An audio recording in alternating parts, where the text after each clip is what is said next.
es una nueva jornada, la número 12, y comenzaremos con un nuevo módulo, donde se hablará sobre la salud integral. Acorde a la ley 24660, la persona privada de libertad tiene derecho a la salud.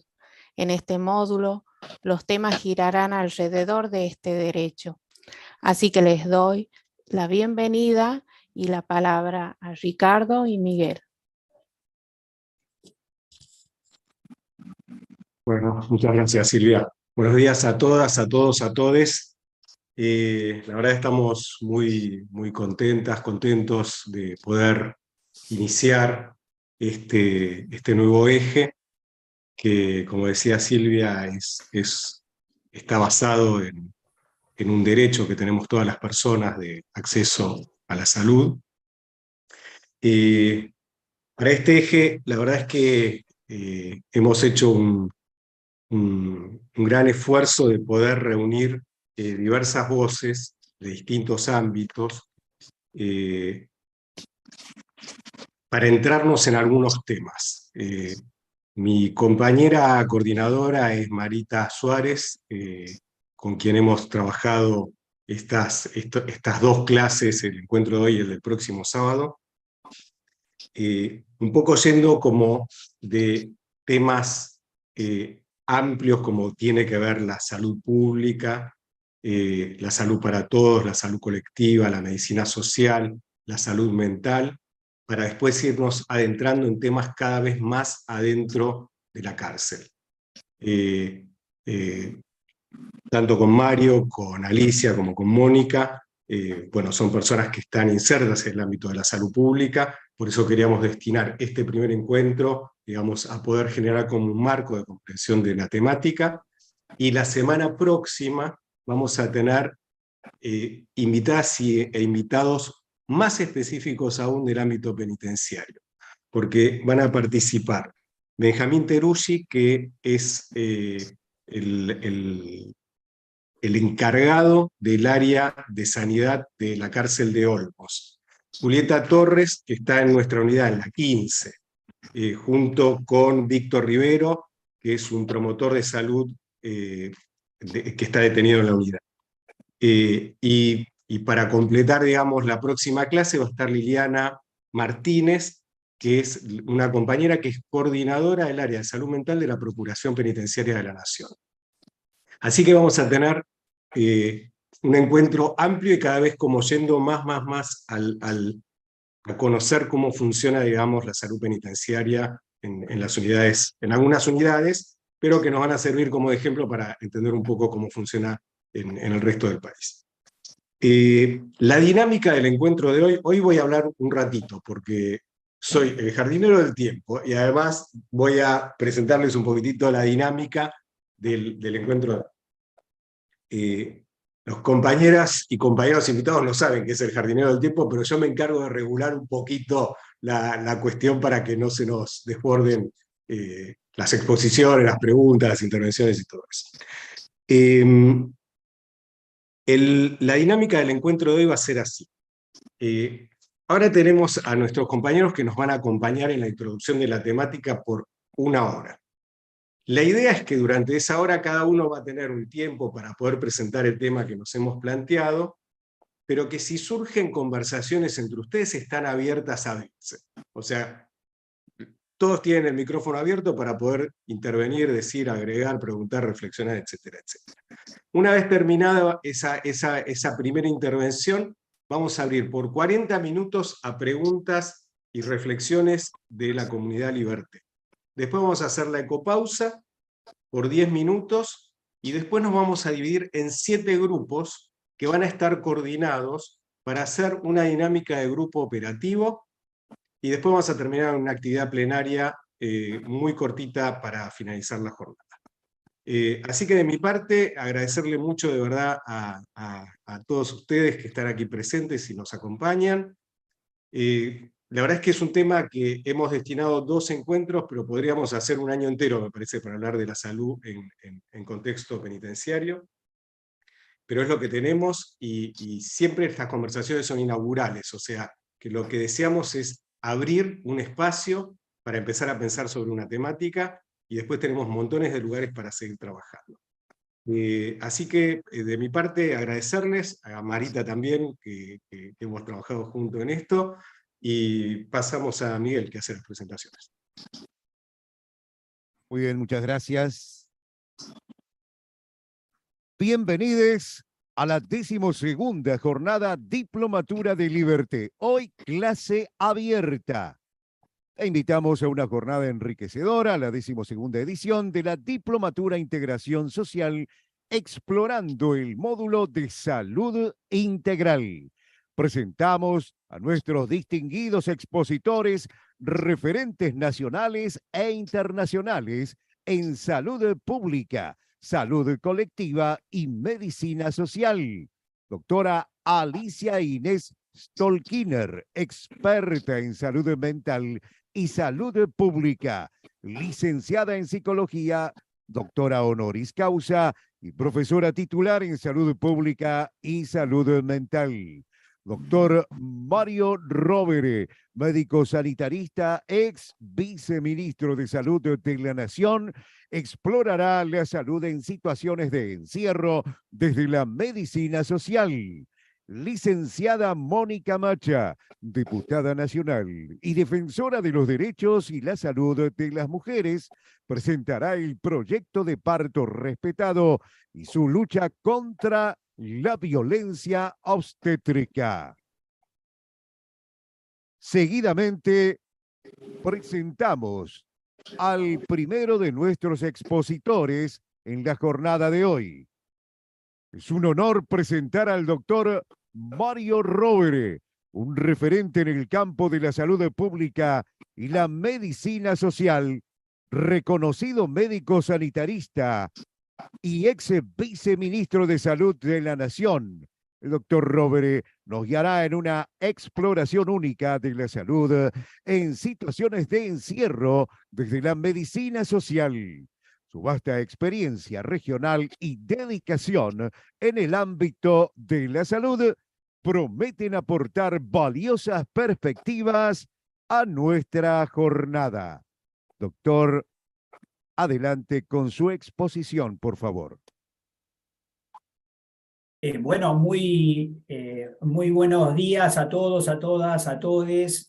Realmente muchísimas gracias por la invitación. La verdad que es una oportunidad muy interesante y estimulante, digamos, de trabajar esta mañana junto con Alicia, junto con Mónica. Y también, bueno, aprovechar para saludar a Alicia, que el día de ayer, digamos, recibió el doctorado en la Universidad Nacional de Mar del Plata. Así que la verdad que es casi, digamos, muy emocionante poder estar casi al otro día, digamos, literalmente hablando, intercambiando con ella. Y gracias, Ricardo, porque, bueno, hace mucho tiempo nos conocemos, sabemos de tu trabajo y actualiza de alguna manera la situación en la que ahora estás trabajando / militando. A mí me llevó algunos recorridos al decodificar. Siempre uno trata de decodificar el encargo, ¿no? O sea, cuál es en realidad lo que uno podría aportar, y ahí tengo que ser muy franco, digamos, para señalar que de alguna manera la salud penitenciaria, digamos, no ha sido un centro de atención o un centro de intensificación dentro de mi recorrido profesional, digamos. Sin embargo, por algunos motivos casi en algún sentido fortuitos, se han dado un par de situaciones muy importantes. Desde ahí, en cierta manera, es que voy a hablar. Se trata de que estando como decano en la Universidad Nacional de La Matanza, en ese momento el ALAC, digamos, estaba en Nación, y el equipo que actualmente está en el Ministerio de Salud estaba trabajando con él. En Nación hay un manual de salud penitenciaria muy voluminoso, y también un curso. Ellos querían armar un curso para todo el sistema penitenciario nacional, que se realizó en la Universidad de La Matanza, en la época que estaba yo como decano. Bueno, me tocó intervenir, digamos, un poco en ese curso, digamos, casualmente junto con Zaffaroni, digamos, que también había sido invitado en ese momento para la reunión. Y yo estaba al lado de Zaffaroni y lo escuchaba, digamos, y el equipo que venía, digamos, de trabajar, los equipos de salud en las cárceles penitenciarias federales, tenía una gestualidad muy adusta, muy seria, ¿no? Yo lo escuchaba a Zaffaroni que hablaba, digamos, me parecía, siempre me pareció, y voy a reflexionar sobre eso, que el discurso de Zaffaroni era muy parecido al discurso de salud mental, digamos. Y yo seguía viendo las caras adustas de las personas y digo, ¿cómo salimos de acá, digamos? Porque la verdad es que estaba explorando las puertas de salida, para saber si Zaffaroni estaba juntando, de alguna manera, diciendo cosas muy salvajes y ver, digamos, la reacción de la gente. Cuando termina la exposición, la gente se levanta y se acerca, ahí ya me preocupé más. Pero en realidad, digamos, se acercaban para pedirle selfies, digamos, o sea que, y entonces me produjo una gran alegría decir, digamos, bueno, acá hay algo que está sucediendo y que nosotros quizás no estamos registrando adecuadamente. Hay un salto en la historia para contarles que hace semanas apenas conocí una especie de museo, digamos, penitenciario, acá en San Telmo, también por un curso, porque vi que Alcoba, digamos, estuvo coordinando tanto aquel curso como el curso actual, donde hay también compañeros de las cárceles provinciales, digamos. Y bueno, voy a aprovechar un poquito esas dos anécdotas experiencias para recuperarlas después sobre el final de mi exposición. Pero como el pedido tenía un poco que ver con la medicina social, digamos, me parecía que resultaba interesante contarles un poco el recorrido de la medicina social latinoamericana y en dónde se producen los entronques, de alguna forma. Esto se da porque fundamentalmente cuando la medicina social latinoamericana, ya digamos en la década de los 80 para los 90, empieza a querer crear sus condiciones, llamémoslo así, seminales, va a crear dos maestrías de medicina social, una en la UAM Xochimilco, en México, que Alicia nos podría contar muchas cosas de ahí, pero otra también en la Universidad Estadual de Río de Janeiro.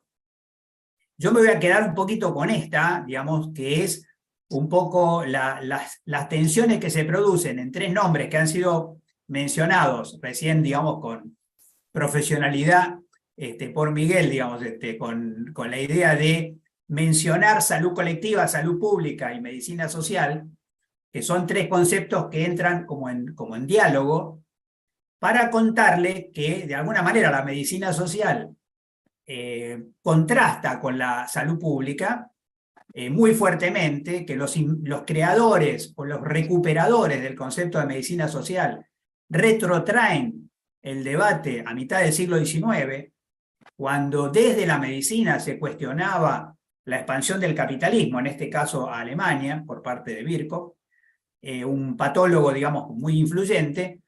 Entonces, de alguna manera, para esa época, la confrontación entre el capitalismo y la salud, el capitalismo y la medicina, era bastante parecida a la que hoy encontramos entre el capitalismo y la ecología, ¿no? Es decir, que es muy claro, para aquella época era clarísimo, que el capitalismo mata, digamos, vamos a decirlo en estos términos. De maneras cada vez más sutiles, digamos. En aquella época no eran sutiles, era grotesco, digamos. Así que la medicina, de alguna manera, registraba a las víctimas, digamos, de ese modelo, de ese modo de producción. Estados Unidos, que tiene una gran influencia europea, porque sobre todo la costa este se llena, digamos, de profesionales europeos, bueno, encuentra que una parte de esa migración es peligrosa, ideológicamente peligrosa.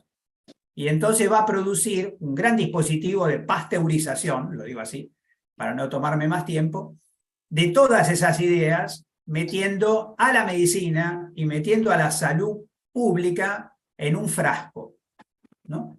Metiéndolo en un frasco, es decir, aislándolo de las explicaciones sociales de por qué las cosas se producen. Desde entonces se produce una gran tensión, medicina social, salud pública. Es demasiado simplista si yo le digo que le toca a la medicina social brasilera, además, gobernar. Y entonces la medicina social brasilera, para poder gobernar, lo que va a hacer es una especie de síntesis, e insisto, demasiado simple lo que estoy diciendo, una especie de síntesis entre medicina social y salud pública, a la que le va a llamar salud colectiva. No sé si explicado como una pastilla, digamos, alcanza para entender cómo dialogan estos tres conceptos. Por eso es que salud colectiva es el nombre más recurrente, digamos, en el caso de la reforma sanitaria brasilera. Pero dado que anclé en la reforma sanitaria brasilera, tengo que ir también a dos antecedentes muy importantes. Se diría que la reforma sanitaria brasilera es una reforma de izquierda, para decirlo gráficamente, en el mundo, digamos así, el socialismo por un lado, el comunismo real por el otro, digamos, son los grandes creadores de sistemas de salud integrales. Léalo en Gran Bretaña, digamos, por parte de los laboristas, o léalo en Italia por parte de la reforma psiquiátrica, o léalo... Pero de alguna manera esta izquierda brasilera se va a desmarcar, digamos, de la ortodoxia de la izquierda, llamémosla así, clásica, digamos, y va a incorporar algo absolutamente desestructurante, podríamos decir así, y al mismo tiempo estructurante, que es haber llevado a Michel Foucault a la maestría de medicina social a Brasil. Es decir, obviamente Michel Foucault no era un referente de la izquierda, era un referente que venía revolviendo de alguna manera esto, y todos sabemos que Michel Foucault es un gran autor vinculado directamente con el análisis de la situación carcelaria, digamos, ¿no? Pero, y es una cosa bastante paradojal, porque, digamos, siendo un referente de esa naturaleza, muchísimas universidades que dictan abogacía, que les encanta a los presos la abogacía, adentro de las cárceles utilizan a Michel Foucault como autor, digamos. Entonces debe ser bastante raro estudiar a Michel Foucault en situación de carcelaria, digamos, ¿no? Pero Michel Foucault se fue ahí y trabajó con la medicina social latinoamericana en esa tradición. Y la otra cosa que parece muy importante poner en escena es que también, digamos, la medicina social brasilera va a tomar la idea de reforma sanitaria de la mano de la reforma psiquiátrica italiana. Es decir, hay una coincidencia de la desestructuración de la izquierda italiana y de la izquierda brasilera que les permite a su vez producir construcciones totalmente nuevas. No sé si me van siguiendo, pero vuelvo a repetir que quiero poner algunos hitos para después conectarlos entre sí. Así que tenemos, digamos, podríamos decir así, una especie de, digamos, de progresismo desestructurado, jugando, pero colocándose fundamentalmente adentro de la mirada de las instituciones. Y ahí me parece que vale la pena hacer un contacto con Franco Basaglia, digamos, porque Franco Basaglia va a hacer operaciones bastante parecidas a las de Foucault, curiosamente enlazando dos instituciones claves, que seguramente Alicia o Mónica lo pueden comentar mejor que yo, digamos, que es el parentesco entre la cárcel y el manicomio, ¿no? Ese parentesco se da porque Franco Basaglia, digamos, un militante antifascista, está preso, vive en prisión, digamos, por ser un militante antifascista, digamos, luego sale, pasa a dirigir un hospital, y cuando dirige un hospital empieza a conectar que mucha gestualidad de los pacientes de salud mental, de los pacientes internados en los hospitales monovalentes, no están originados en la patología de base, o en los problemas de salud, o en el sufrimiento, o en el padecimiento psíquico, sino, digamos, son comportamientos del encierro. ¿Sí?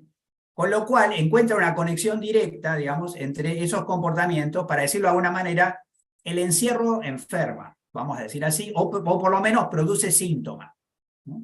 Produce síntomas.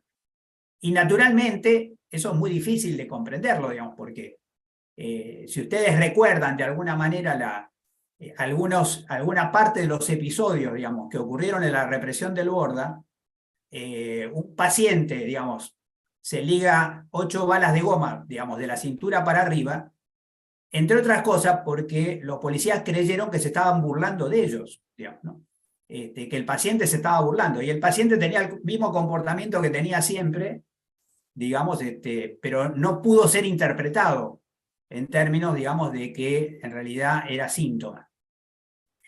En ese marco, a mí me parece muy interesante mencionar, y vuelvo a un poquito, digamos, a la experiencia, digamos, de la medicina social, que es que hay una conexión, llamémosla así, entre la tensión que se da en el mundo de las reflexiones sobre cómo está armada la estructura social y una mirada muy particular sobre las instituciones, ¿no? Es decir, que cuando uno dice, digamos, estamos en un largo proceso de democratización, 40 años de democracia, como ustedes saben, va muy lento y además no es lineal, o sea, vamos y volvemos en muchas cosas, quiero decir que siempre existe la sospecha de que, digamos, democratizar la sociedad al final es más sencillo que democratizar las instituciones. Y que es ahí donde muchas veces se refugian, digamos, los mayores autoritarismos. Pero Foucault nos explica que el autoritarismo no es solamente un problema de la macro, para decir así, lo dice gráficamente, digamos. A veces dice, mire, no es lo mismo para la vida cotidiana, digamos, de una persona en situación de encierro, no es lo mismo la autoridad del juez que la autoridad de la persona con la que está interactuando, del guardiacárcel, literalmente hablando. Pero desde el punto de vista de las relaciones de poder, al que está en situación de encierro le importa más en la cotidianidad del guardacárcel que el juez. Y nosotros lo repetimos cuando muchas veces se habla del modelo médico hegemónico, digamos, que es que nadie analiza la relación entre los pacientes y enfermería. Es decir, como si no hubiera relaciones de poder entre enfermería y pacientes. Bueno, en esa línea de reflexión, Foucault llamó la atención sobre el poder de lo táctico, ¿no? Es decir, cuántas relaciones de poder hay en ese marco. Y en esas relaciones de poder, el equipo de salud en situaciones carcelarias empecé a configurar de alguna manera esta mirada, digamos, muchas veces le toca un rol de mediación, ¿no? Un rol de poner racionalidad, un rol de explicar, digamos, que el paciente en situación carcelaria no necesariamente está simulando, aunque yo no pueda probar una enfermedad orgánica, digamos, que se dan procesos de padecimiento y de sufrimiento, que si la enfermedad es un síntoma, hay que atender al síntoma para saber cuál es el problema de base, digamos, y lo que empezamos a entender es que había, en cierta manera, digamos, una mirada de la salud penitenciaria, por ponerle un nombre provisorio, pero que de alguna manera ya remite a lo social, porque habla de institución y habla de relaciones, de relaciones sociales, de relaciones de poder, que entonces en esas relaciones de poder, uno en la micro también es un abogado, ¿no? El trabajador de salud en situación penitenciaria también es un abogado y es un mediador, porque muchas veces le toca poner racionalidad a relaciones que no son racionales, ¿no? Y muchas veces hay quienes como trabajadores de salud se identifican con el sistema y hay quienes se identifican con las personas que están en situación carcelaria. Y el problema fundamental no es que se identifiquen con unos o con los otros, sino que justamente tienen que estar en la mediación. O sea que el trabajador de salud en situación carcelaria es de alguna manera un mediador, ¿no? Y entonces yo empiezo a escuchar cosas que me empiezan a llamar la atención. En la última reunión que tuvimos ahí en el museo penitenciario, empiezo a escuchar cosas que me llaman la atención, porque no estaba yo solo, era también una mesa de 3 como ahora, y de repente, bueno, alguien que dice, digamos, bueno, el problema es que si hacemos tal cosa va a quedar libre, ¿no? Y de repente, y puede reincidir, digamos. Y de repente alguien de la mesa, compañero mío en la mesa, dice, no es tu problema. No es tu problema, digamos. Tu problema es la salud, digamos.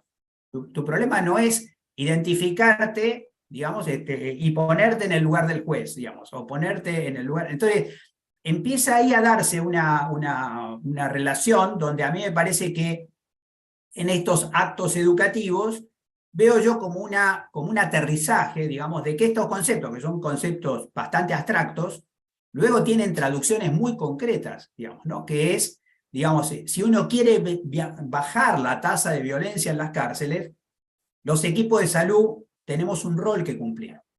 Digamos, tenemos, lo digo de alguna manera, un rol amortiguador, digamos. Cada uno sabrá hasta dónde puede llegar, digamos, en ese rol amortiguador. Y también empecé a sentir, vuelvo a repetir que estaba en una mesa y escuchaba cosas, y, digamos, una de las personas que estaba a mi lado, que decía cosas, digamos, era un excomisario, digamos, no era, digamos, un militante de los derechos humanos, digamos, era un comisario que les contaba cosas de la intimidad, de en qué te tenés que meter y en qué no te tenés que meter, digamos, que era tremendamente útil, mucho más útil que lo que yo decía, digamos, porque era de alguna manera hablaba, digamos, de la concreta, vamos a decir así. Pero me permitió a mí, al escuchar eso, sí. Que más o menos 5 minutos. Dale, dale.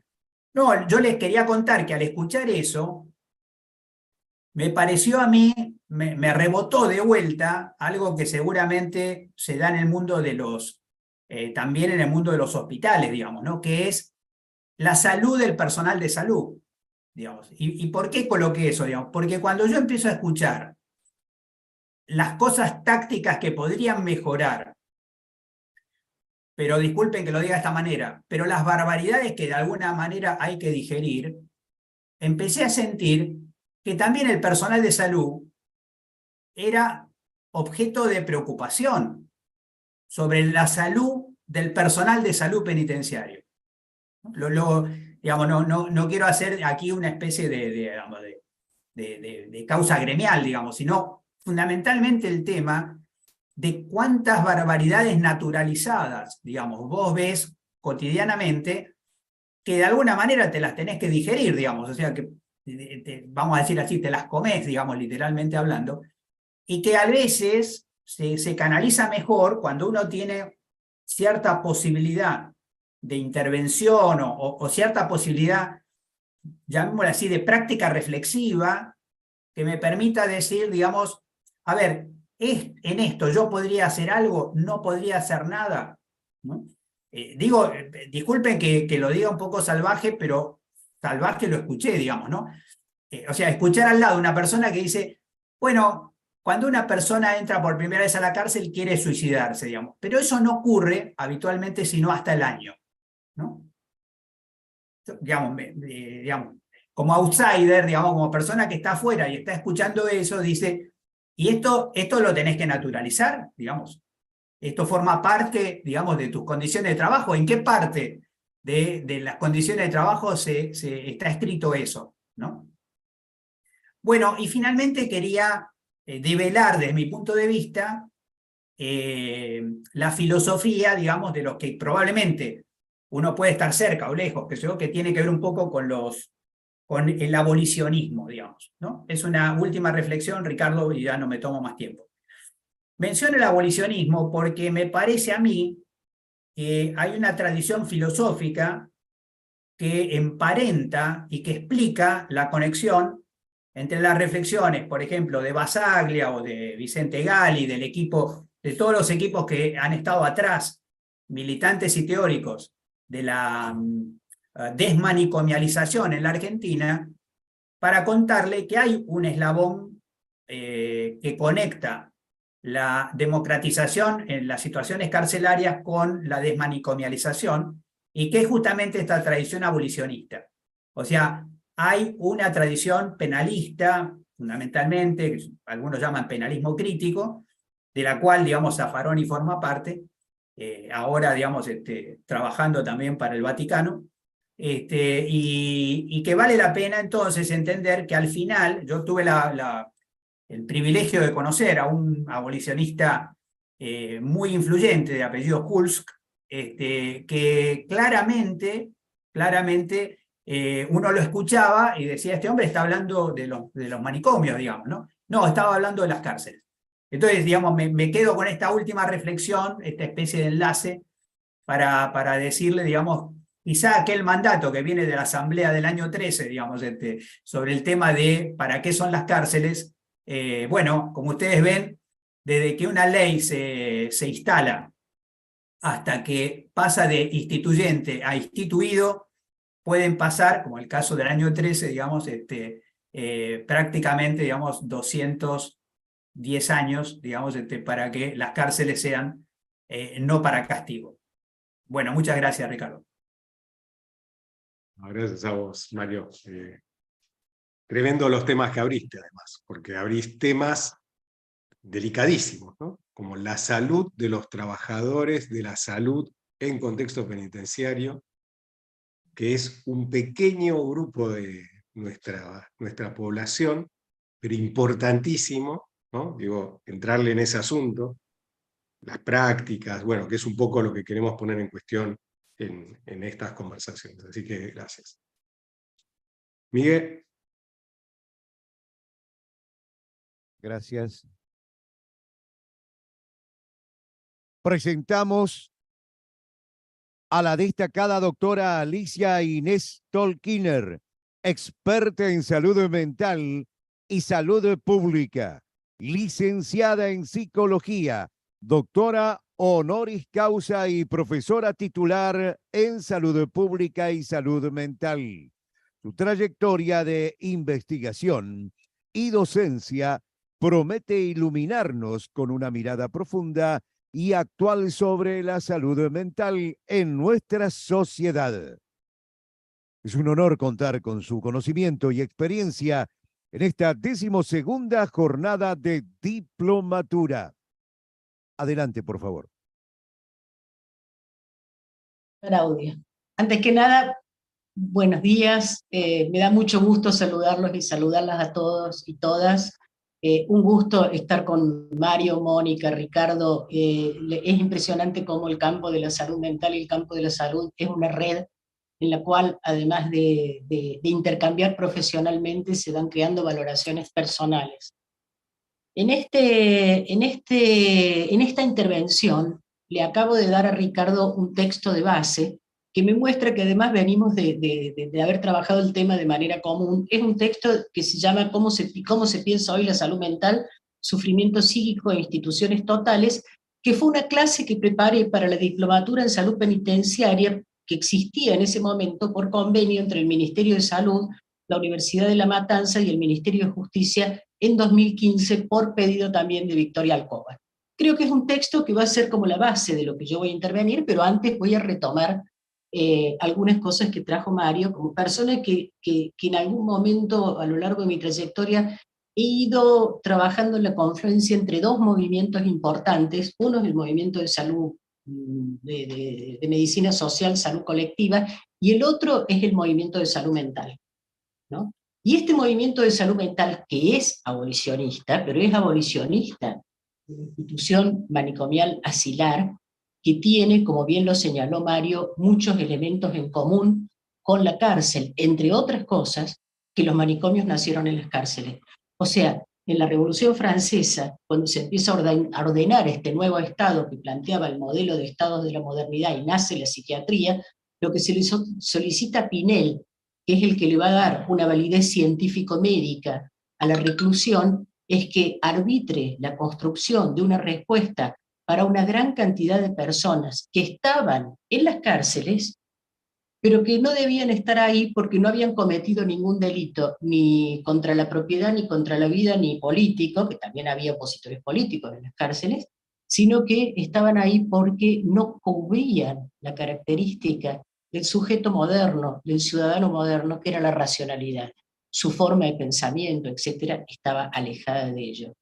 Y así ligado a las cárceles y siempre ligado a la cuestión penal y a la peligrosidad, se desarrolla la institución asilar manicomial, que va a tener un pensador, entre otros, entre muchos, Goffman, que va a institucionalizar el término, va a institucionalizar, valga la redundancia, el término, un estudio de lo que él denomina la institución total, el efecto de las instituciones totales.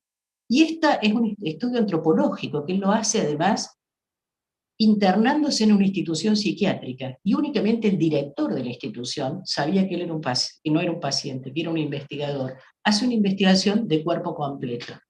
Digamos, mi acercamiento a la cuestión penitenciaria, a la cuestión penal, tiene que ver con varias cosas. Una experiencia muy temprana, profesional, de trabajar con lo que en ese momento se llamaban menores delincuentes, que hoy serían niños, niñas y adolescentes en conflicto con la ley penal, digamos, pero algunas de cuyas instituciones siguen pensando que en el fondo que son menores delincuentes, en un dispositivo de máxima seguridad. Cuando yo era muy joven, además tenía 23 años, era un dispositivo de varones, con lo cual fue una experiencia importante, sobre todo ver una abogada capaz de organizar asambleas, resolver un motín, o sea, haciendo un trabajo, debo decir que esa mujer hacía un trabajo de analista institucional maravilloso, una abogada.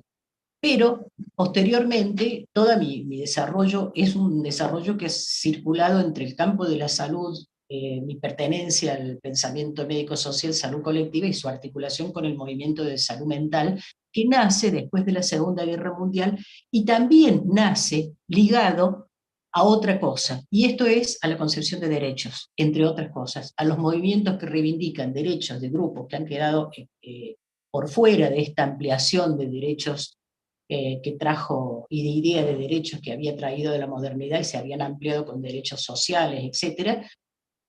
También que nace, como bien lo diría Emiliano Galende, ligado a la aparición de la psicofarmacología, que para bien o para mal pudo dar respuesta o dar control, llamémoslo así, dentro de a la sintomatología, que muchas veces derivaba en el encierro y era reproducida por el encierro. Y finalmente, y esto es fundamental que lo pongamos acá, esta crítica, esto que trae este comentario que Mario hace a lo que es la reforma psiquiátrica italiana, que se dio en el marco de una reforma sanitaria muy importante, por cierto. La reforma psiquiátrica italiana forma parte de la reforma del sistema de salud inglés. El cuestionamiento antipsiquiátrico que nace en Inglaterra, extremo, el cuestionamiento de Cooper, Lyme, etcétera, que cuestionan las instituciones psiquiátricas, nace acompañando determinados datos que aparecen cuando se instala el que en su momento famoso Sistema Nacional de Salud inglés, y el Plan Kennedy nace también en un momento en el cual se trata de expandir, en un momento de transformación se trata de expandir y controlar determinados conflictos sociales a partir de la instalación de centros de salud mental en la comunidad. Esto, o sea que el nacimiento de las políticas en salud mental y los modelos alternativos a la institución asilar manicomial vienen directamente ligados a los estados de bienestar que contemplan derechos sociales, justicia social en estos derechos, o también podríamos decirlo, a los modelos keynesianos de desarrollo de la posguerra. Entonces es un combo que viene completo, porque cuando no viene completo, cuando la idea es sacar los pacientes de las instituciones para abaratar los costos, el resultado es o el desamparo o algo que está pasando en los Estados Unidos, que es que disminuyen las internaciones psiquiátricas, pero aumentan las carcelarias, porque cada vez más se resuelve la imputabilidad de personas que en nuestro campo se declararían inimputables y deberían recibir algún tipo de tratamiento. Entonces, como vemos, tenemos por un lado una sociedad que ha requerido históricamente, la sociedad moderna en su forma original, de espacios o de instituciones totales donde colocar a determinados sujetos que por alguna razón u otra no podían cubrir, digamos, los requisitos para la libre competencia que se planteaba en el nacimiento de este tipo de sociedades, y que perturbaban el orden público. Entonces teníamos los orfanatos para los huérfanos, recuerden el patronato de menores, y digo recuerden la dolorosa historia del patronato de menores, que supuestamente basado en la idea de SIC, así dice la justicia, el Estado se reserva el derecho de secuestrar al menor que estuviera en situación irregular, al hacerse cargo de la patria potestad, y utiliza la palabra secuestrar, y el patronato de menores en su primera instalación, en los primeros, creo que 10 o 15 años, murieron el 50% de los internados. Quiere decir que la condición de internación no era justamente la condición ideal para preservar la vida de esos menores. Ahora, le voy a hacer una aclaración, algo que decía, voy a decir algo que es personal, y lo he dicho públicamente en más de una oportunidad. Yo soy capaz de imaginar tranquilamente una sociedad sin manicomio. Hace rato que me doy cuenta que es absolutamente innecesaria una sociedad con orfanatos. Y en realidad creo que es muy difícil pensar de alguna forma, sin embargo, una sociedad sin cárceles. Y esta es una experiencia que yo la tuve personal, porque iba viajando desde la ciudad de Córdoba hasta Río Tercero, con unos estudiantes que me habían invitado a un encuentro de estudiantes, y entonces vi una cárcel nueva, esas que parecen una araña, que son el panóptico, digamos, diría Foucault, o sea, son un núcleo central, y estaba diseñada exactamente como si funciona un panóptico, vista desde de la ruta, se la veía perfecta, etc. Yo la miré con un poco de aprensión, me pareció horrorosa, y le digo, esa cárcel es nueva, hace años que yo no hacía esa ruta, muchos años. Y entonces me dice uno de los estudiantes, me dice, sí, es nueva. Me dice, ahí está el general Menéndez. Y en ese momento yo me di cuenta que yo no podía soñar otro lugar para esa persona, porque se me cruzó la imagen de la ruta que va de Córdoba a Carlos Paz, que a la derecha uno ve el cartel que dice ex centro de detención clandestina La Perla, que fue el centro de detención clandestina del general Menéndez. Entonces, claro, yo no me imaginaba otro lugar que la cárcel para un delito de lesa humanidad, y en esa contradicción, les digo sinceramente, estoy hasta la fecha, salvo quizás una metáfora que construye una sobreviviente de La Perla, que es la profesora Ana Moadet, cuando dice, debieran estar en su casa recibiendo 9 horas diarias a los familiares de las víctimas para que les cuenten quiénes eran las personas de cuya muerte son responsables. Y esto quizás abre otra idea, porque no es que Ana esté proponiendo eso materialmente, lo dice en un documental que hace sobre sus testimonios que se llama Palabras, lo recomiendo, sino que abre la idea a lo que es una justicia reparatoria, y es un modelo de justicia que quizás apenas tenemos pensado digamos, entre imaginación, pero que uno recupera cuando, por ejemplo, hemos dado clase en el CUD, el Centro Universitario de Devoto, ¿no es cierto? Y yo no sé si ustedes saben, pero cuando uno entra al centro, estoy en este momento reabriendo el texto, no es que lo esté usando, pero lo quiero tener ahí. Pero cuando uno entra al Centro Universitario de Devoto, al pabellón del CUD, no hay guardias adentro. O sea, en ese mismo momento que uno entra y se cierra la puerta con 3 candados, la seguridad de la persona que está adentro, de la profesora que está dando clase, depende de los presos. Y curiosamente uno no siente ningún temor.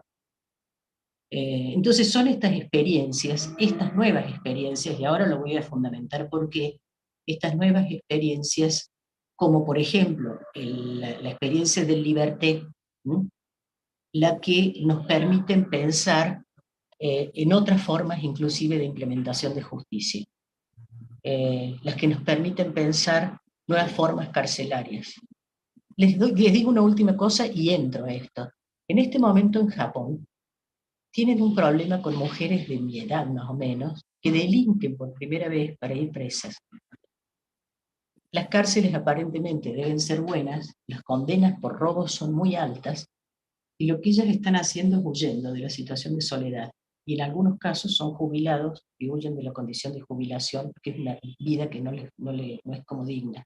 Una de las mujeres entrevistadas dice, desayuno todos los días acompañada.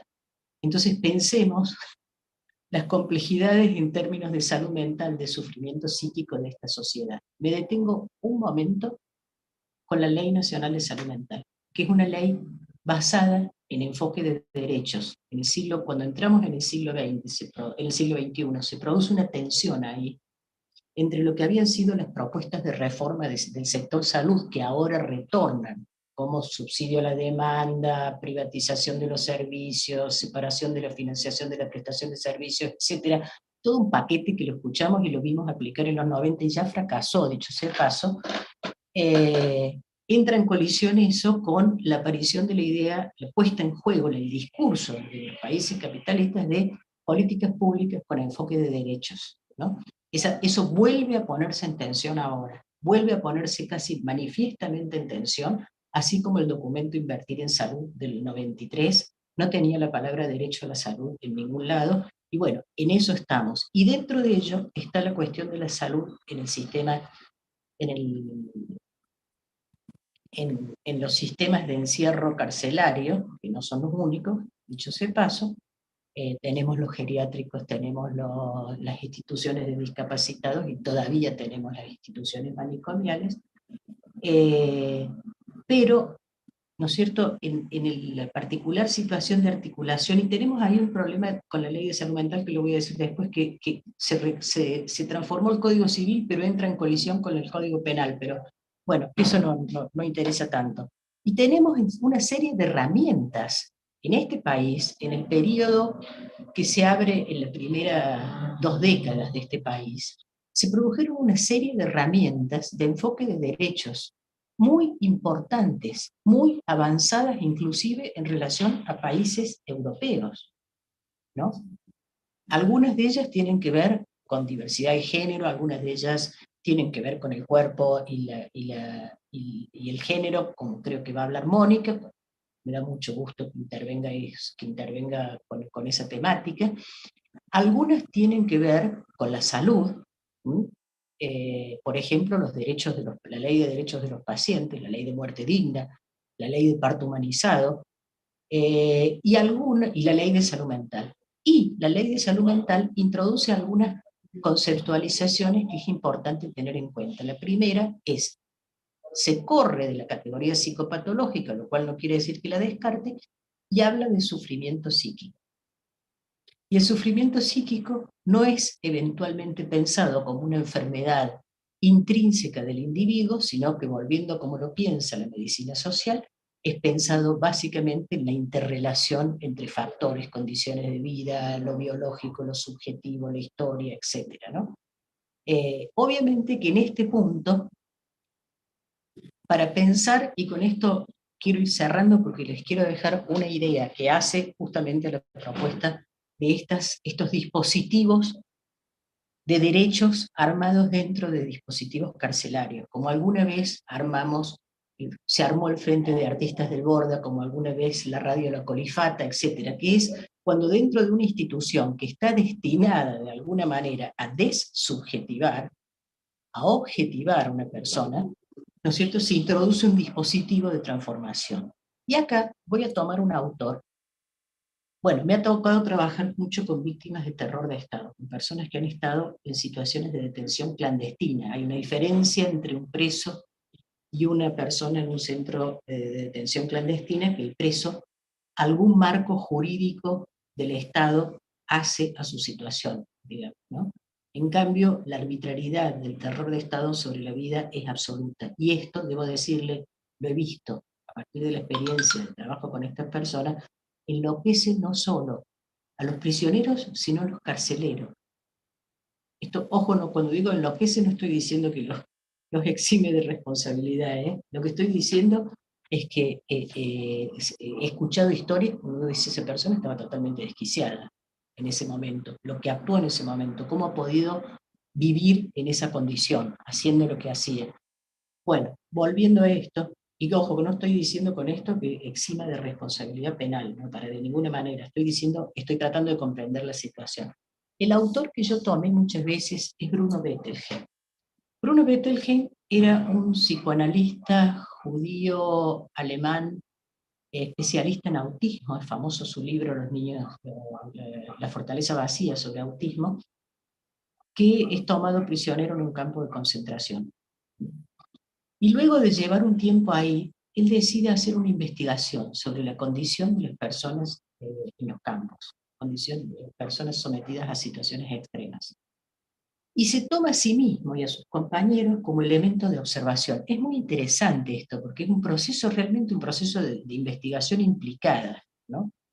Y lo primero que y en ese proceso de investigación implicada, él hace algo que después nota en la mayoría, que dice, la mayoría dice que el campo de concentración es un campo destinado, dice él, a destruir el yo de la persona, ¿no? La institución total está destinada a destruir el yo. Es una vida cotidiana organizada burocráticamente, es una vida de normas, de alimentación, de vínculo, de contacto, etcétera, que está organizada desde afuera y la institución va generando en esto un dispositivo que uno podría decir es un dispositivo de destrucción subjetiva. Entonces, la resistencia a ello, dice Bettelheim, que es lo que él está haciendo cuando se constituye en psicólogo y se constituye en investigador, la resistencia a ello consiste en que todas las personas que estaban allí van a tratar esforzadamente de que si sobreviven, su yo sea cuando salen lo más parecido a lo que era cuando entraron.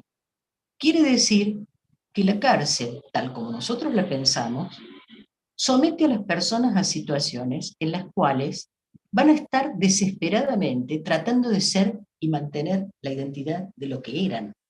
Entonces, es todo lo contrario de pensar un espacio de recuperación o de transformación, a menos que uno incorpore otro tipo de dispositivo que vaya proponiendo un yo alternativo. Y ese yo alternativo muchas veces se ve fuertemente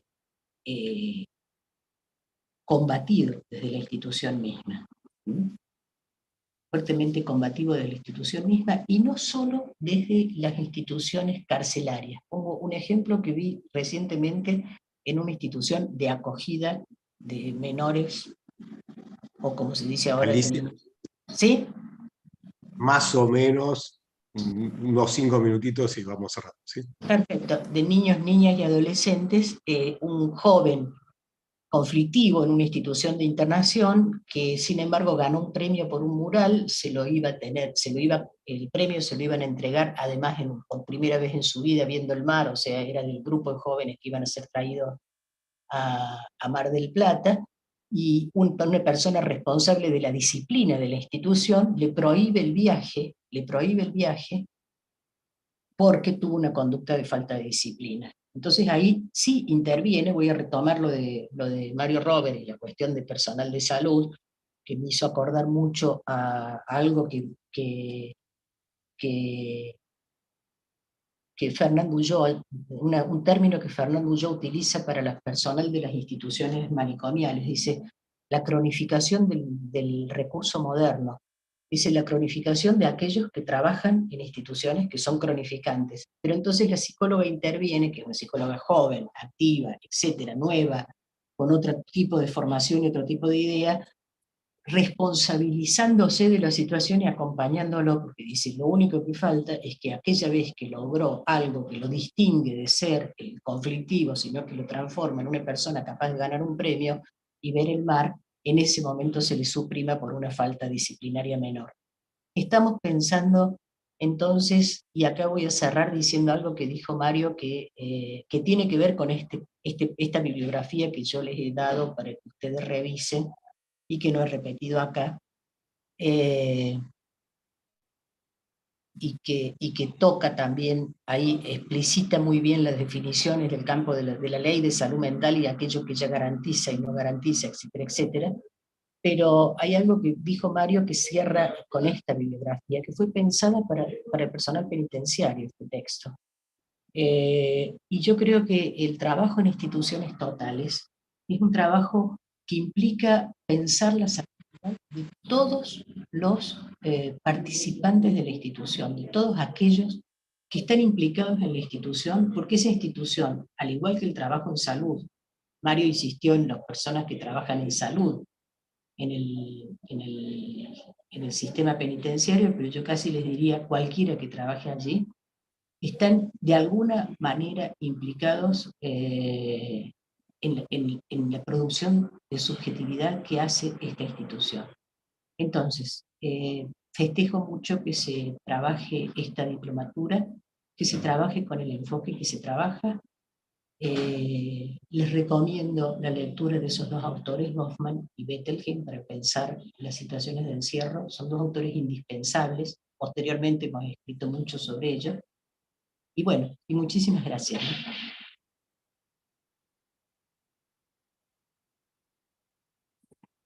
Alicia, agradecido de corazón por todo, por tenerte. Me voy a dar una aclaración. Yo quizás me retire antes de que terminen, porque estoy en actividad todavía en el Mar del Plata, en un hotel encerrada, pero me pasan a buscar en algún momento. Bueno. Mira, me gustaría ilustrar con una pequeña frase de una revista que han hecho unos compañeros presos en Ezeiza, que quizás entona un poco con la conversación, que dice así.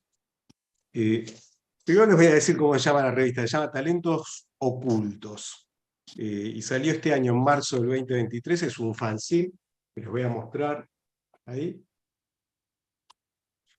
Les voy a leer un pequeño fragmento que dice así. Pensando en este lugar con personas que no conozco. Miro para un lado y para otro y me siento tan extraño. Llevo 9 días detenido, encerrado. Tengo un dolor en el pecho y a su vez mi mente no deja de trabajar y mi cabeza va a explotar. He recibido visita de mi familia. Me partió el alma verlos llorar, gritar, sufrir. Decían que mi sonrisa y mi mirada había cambiado. Esto lo escribió Pedro Pablo, que le agradecemos. Quería compartir ese texto, ¿no? Porque un poco me parece que hace referencia a esta conversación que estamos teniendo, ¿no? ¿Qué es la salud? ¿Qué es la salud mental? ¿Qué es lo que produce el encierro? ¿No? Y me parece que es un testimonio fuertísimo que quería compartir. Bueno, Mónica, te dejamos la plancha calentita. Bienvenida, y un gusto tenerte acá con nosotros. Muy bien. Pasamos entonces a la última de las expositoras de la jornada de hoy. Estamos precisamente presentando, y nos complace en hacerlo, a la licenciada Mónica Macha, diputada nacional y defensora de los derechos y la salud de las mujeres. En esta jornada, Mónica Macha nos brindará una perspectiva única sobre violencia ginecobstétrica y parto humanizado, perspectiva de género y derechos humanos en la salud.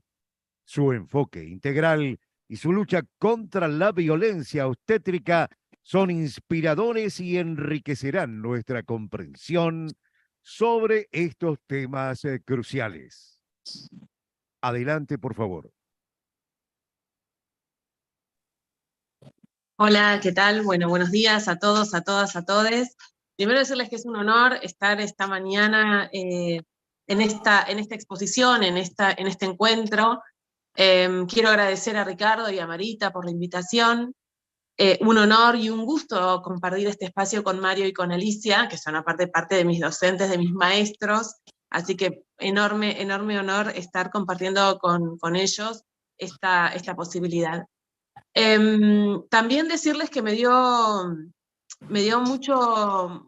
mucha alegría, mucho cariño encontrar en el logo de la cooperativa el nombre de Mario Juliano, porque es un compañero que realmente nos permitió repensar, por lo menos a mí, digo, y seguramente a todos, todas y todes, muchas de las cosas que están vinculadas al servicio penitenciario, especialmente al servicio penitenciario bonaerense.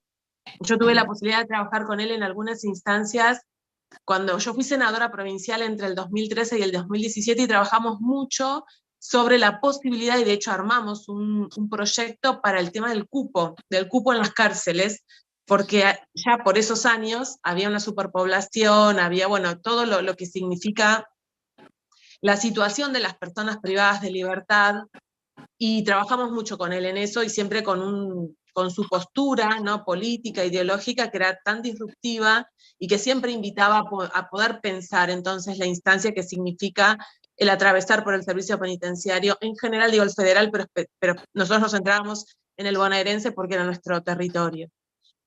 Contarles, antes de meterme en el tema de violencia obstétrica también, que bueno, que de algún modo todo lo que tiene que ver con la situación carcelaria y en cómo se desarrollan las vidas en el contexto de las cárceles, para mí es un tema que me acompaña y en el que trabajo micropolíticamente hace mucho tiempo.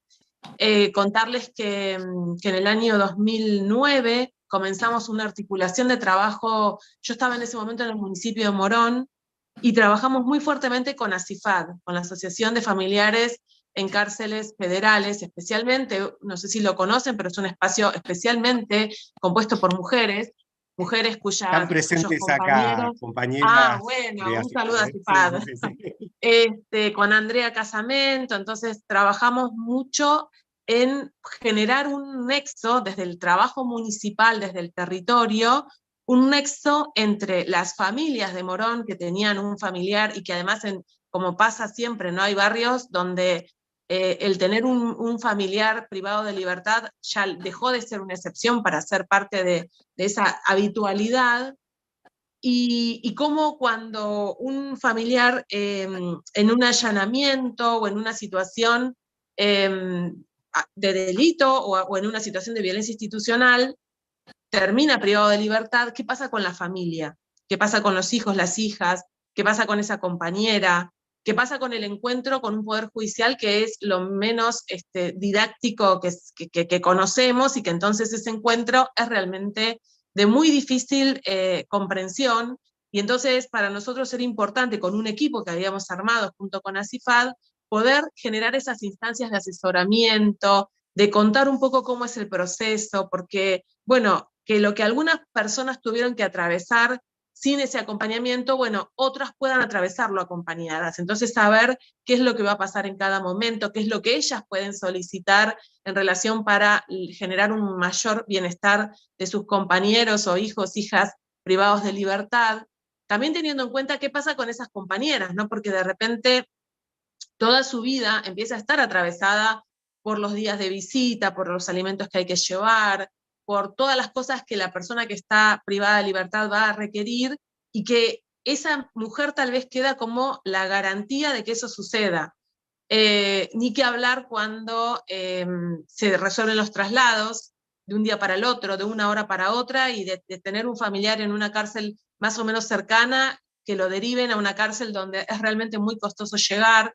Entonces, trabajar con las mujeres, esa es la tarea de ACIFAD, y en todo caso lo que pudimos hacer desde el municipio de Morón, además de crear un programa municipal, que en ese momento se llamaba Comunidad Más Prevención, y que hoy es una dirección dentro del municipio y sigue trabajando después de todos estos años, tiene que ver con ese vínculo. En esa instancia también hubo otros efectos, por ejemplo, poder trabajar con organizaciones, inclusive hacer un video que pueda ser explicativo de la situación de las niñeces cuyos padres o madres están privados de libertad, y cómo la situación carcelaria se extiende a esas niñeces, ¿no? ¿Y qué pasa con esa niña? Por ejemplo, recuerdo que contaba qué significaba para ella ir a ver a su papá privado de libertad, y que los bancos sean bancos, que sigue sucediendo, ¿no? Lugares totalmente inhóspitos, cemento, sin ninguna perspectiva que permita pensar cómo se dan esos momentos de visita, de intercambio, cómo se puede generar, digo, si hay posibilidad de pensar ahí,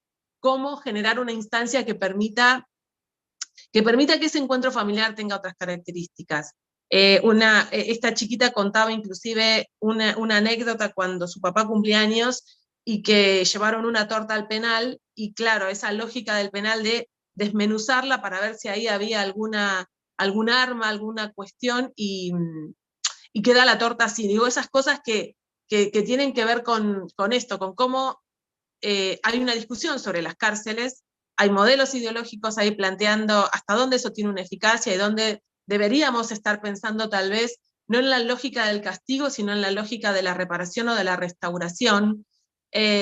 y que en el medio suceden todas estas cuestiones que tienen que ver con las vidas cotidianas, entonces donde no solamente la desubjetivación o el maltrato a la persona que está privada de libertad, sino que eso se extiende a toda su familia. Entonces, digo, estas instancias que fuimos realizando con las compañeras de ACIFAD también nos ha permitido poner de manifiesto la situación de las mujeres, la situación de las niñeces, tal es así que en el año, creo que fue el año 2019, 2018, sí recuerdo que fue antes de la pandemia, trabajando con un grupo de hombres privados de libertad en Devoto, avanzaron ellos, a mí me invitaron a la inauguración y hasta me nombraron madrina de una plaza seca, que pudieron hacer en el penal, en el lugar donde ellos reciben a sus hijos e hijas, pensando en esa primera instancia para las niñeces más pequeñas, y generaron un lugar de colores, un lugar de seguridad para que las niñas puedan estar ahí también transitando ese espacio con sus padres. Hablar con ellos y también ubicar cuánto a veces la vergüenza o esa intención de cuidar y entonces que no vengan para que no estén en ese lugar. Pero bueno, yo creo que ahí hay mucho para poder replantearnos y poder debatir y poder pensar cómo generamos otras instancias. Dicho esto, me meto en el tema de violencia obstétrica. Para nosotras, digo, feminismo popular, feminismo plurinacional.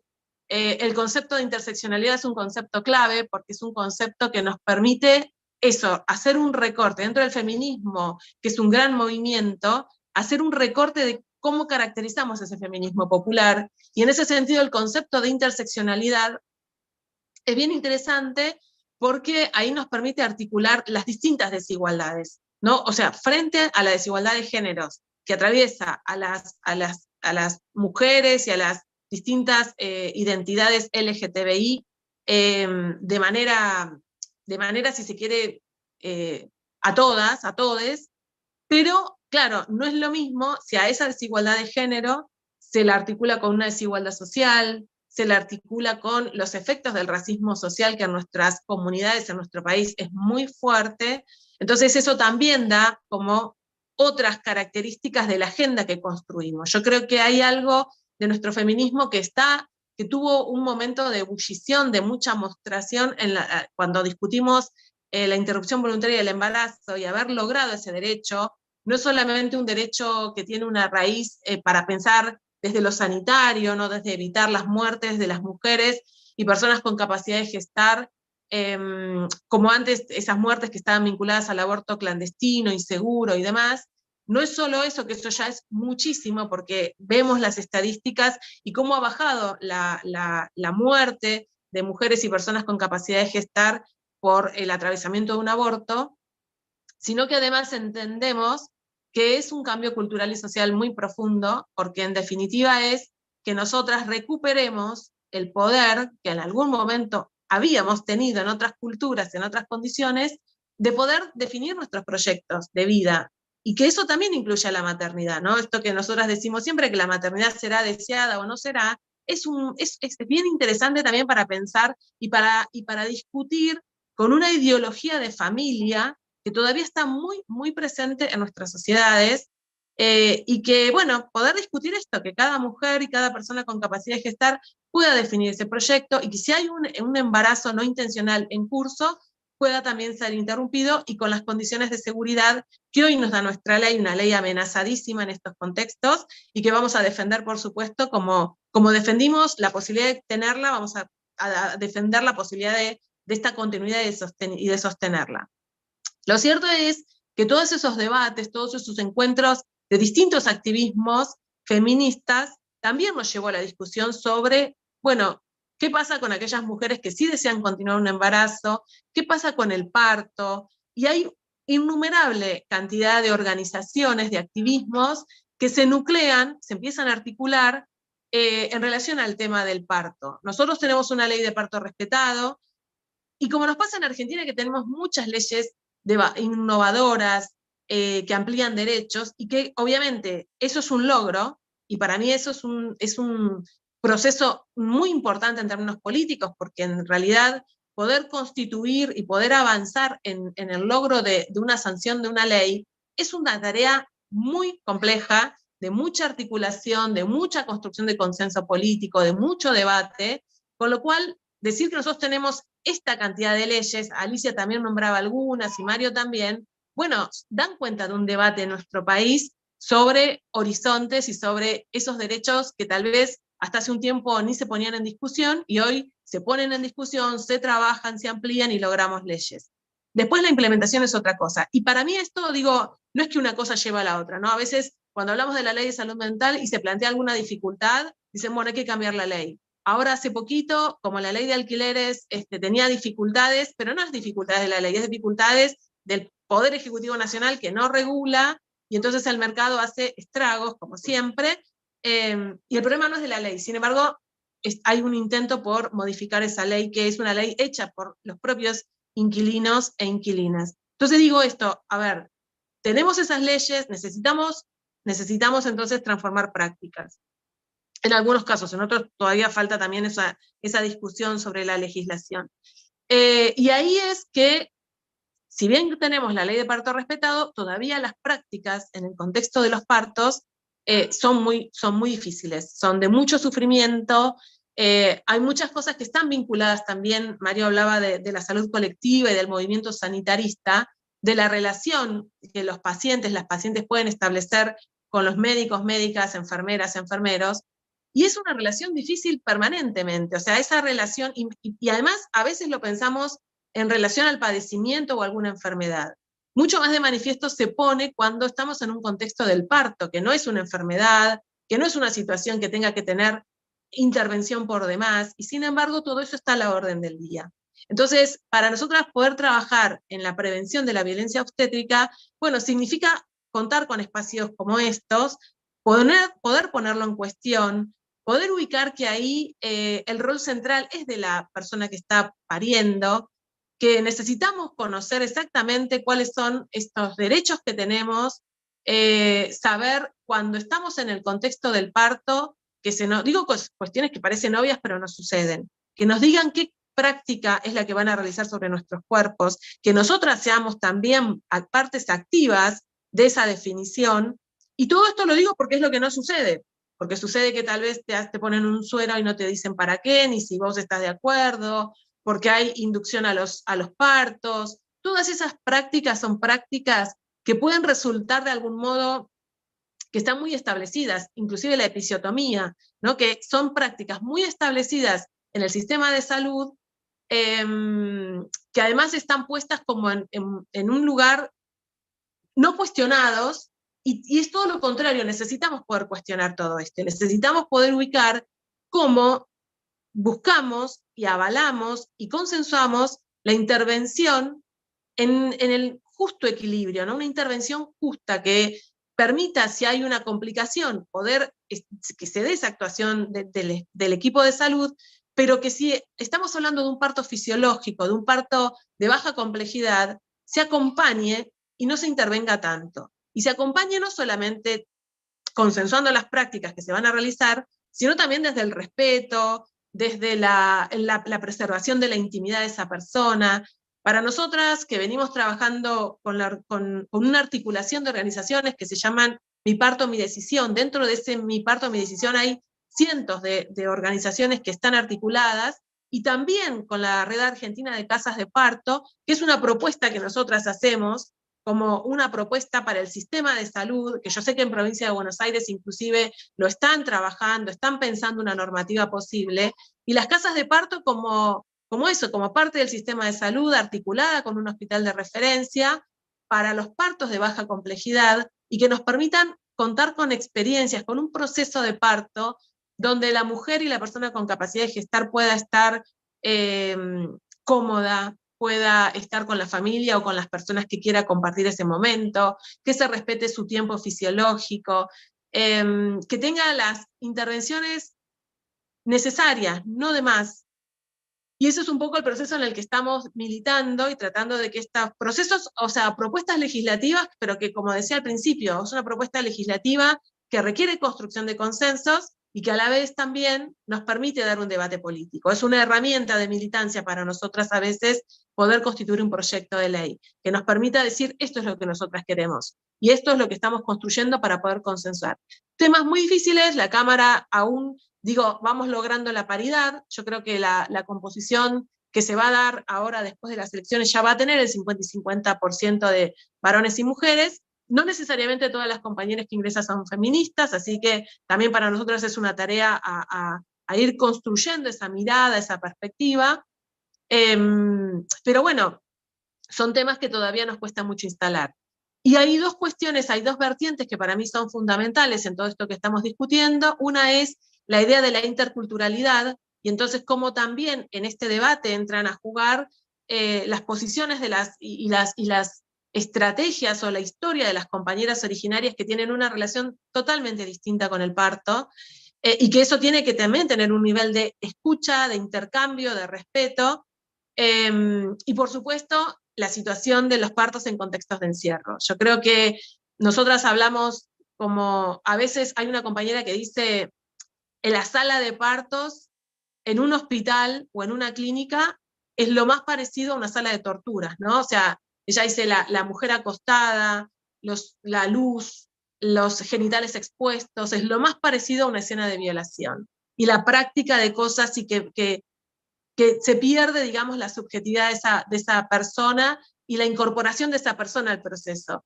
Cuando tiene que ser un proceso nuestro, donde nosotras seamos poderosas, donde nosotras sabemos de qué se trata, y solamente tengamos ese acompañamiento que yo digo, ese acompañamiento justo y equilibrado. Bueno, cuando Claro. lo pensamos en contextos de encierro, ni que hablar del parto con cadenas, del parto en otras condiciones que nos cuentan las compañeras y que por supuesto son creo que me están diciendo que tengo que ir cerrando, ¿no? Bueno, No, digo tenés que... 5 minutos, tranquila. Es un montón. Perfecto, digo que esto, que poder ubicar ahí también qué tareas, y me parece que esta diplomatura, este espacio colectivo, es un lugar para poder conversar y para ver entonces también desde estas organizaciones y esta militancia, cómo podemos articular con las compañeras que van a parir en contextos de encierro, que están criando en contextos de encierro, porque realmente creo que es necesario, que hay acciones que tal vez podemos fortalecer en ese intercambio, y que es parte también de esas agendas de transformación social. O sea, que podamos problematizar que una compañera en un contexto de democracia no puede parir encadenada, no puede parir siendo torturada psicológicamente, y me parece que esas son también las instancias que nosotras tenemos que unir desde el feminismo popular y articular para poder también transformar. Creo que es una puerta posible. Nada más, gracias. Muchas gracias, Mónica, por lo que nos trajiste. La verdad que tenemos mucho que pensar. Estamos un poquito atrasadas y atrasados Sí. y atrasades, pero estamos muy contentos, la verdad, de poder haberlos recibido en nuestra casa, en nuestra comunidad. Y me gustaría, quizás Marita, vos podés hacer una pequeña síntesis como para abrir a preguntas. Bueno, ¿se me escucha? Sí, ¿Se me perfecto. escucha? Bueno, ante todo, agradecer a Mario, Alicia, Mónica, un placer inmenso escucharles y sobre todo el compromiso que tienen y han tenido y sostienen con todo lo que expresaron, ¿verdad? Y bueno, y es una apertura a reflexionarnos, a pensar no solamente en las mujeres en el parto, sino en los bebecitos que nacen y nacen con sus mamás esposadas y nacen ya presos y amamantados en una situación terrible. Por otro lado, pensarnos como sujetos activos para un cambio desde lo pequeño a lo macro, para poder modificar desde ese cambio social que nos planteamos, que sea también institucional y que sea planificado y que nos permita repensarnos y sobre todo construir estos lazos de sostén y prácticas reflexivas, que el único camino para una justicia restaurativa y el otro como humano, más allá del delito, más allá de las situaciones puntuales de cada uno y cada una, hacernos más humanos y más, más reflexivos ante el dolor del otro. Bueno, así que gracias y muchas gracias a todos y todas. Bueno, y quiero aprovechar entonces para hacer un lanzamiento el día de hoy, que les vamos a contar una idea en la que venimos trabajando desde el año pasado, que es que nos hemos propuesto hacer una experiencia exploratoria sobre salud mental en contexto de encierro, para lo cual venimos trabajando con los compañeros en la unidad 15, para hacer un programa piloto, que consiste en un centro de teleasistencia en salud mental. Hemos hecho un relevamiento, primero dentro de Liberté, justamente para tener una conducta responsable, digamos, sobre esto que lanzamos. Hicimos un relevamiento cuántos compañeros necesitan prioritariamente atención. Hemos formado un grupo de trabajo de psicólogas y psicólogos que voluntariamente están disponibles para trabajar. Hemos conseguido que nos asesoren de personas expertas en telemedicina del gobierno de la ciudad. Hemos conseguido el sector privado que nos den soporte técnico para tener historias clínicas completamente confidenciales, para poder asentar, digamos, las prácticas. En fin, una serie de cosas que tenemos listas y que queremos probar durante los próximos meses. O sea, está probado, digamos, que la teleasistencia es posible, que en salud mental tiene muy buen impacto. Y si esta experiencia nos resulta que la podemos comunicar de alguna manera a las autoridades, quizás le encontramos una primera vuelta a poder entrar un poco en esto que hoy fuimos conversando, ¿no? Que tiene que ver con el deterioro de las personas una vez que se incorporan a cualquier institución total, institución cerrada. Así que nada, es una primicia que queremos compartir con todas y todos, y también alentar, digamos, a otros equipos, quizás que en algún momento se quieran sumar, que quieran compartirnos experiencias. Bueno, siempre tienen el mail disponible. Entre paréntesis, hay pedidos de email de les expositores, que si ustedes autorizan los compartimos, porque algunos compañeros quisieran comunicarse. Y entonces ahora damos espacio a las preguntas de compañeros y compañeras, que hay un montón de manos levantadas. No sé si Pampa, vos tenés ahí registro, porque la verdad no estuve muy atento de quién levantó primero. Sí. Habilité el chat de paso y están fijos en pantalla, además, que han levantado la mano.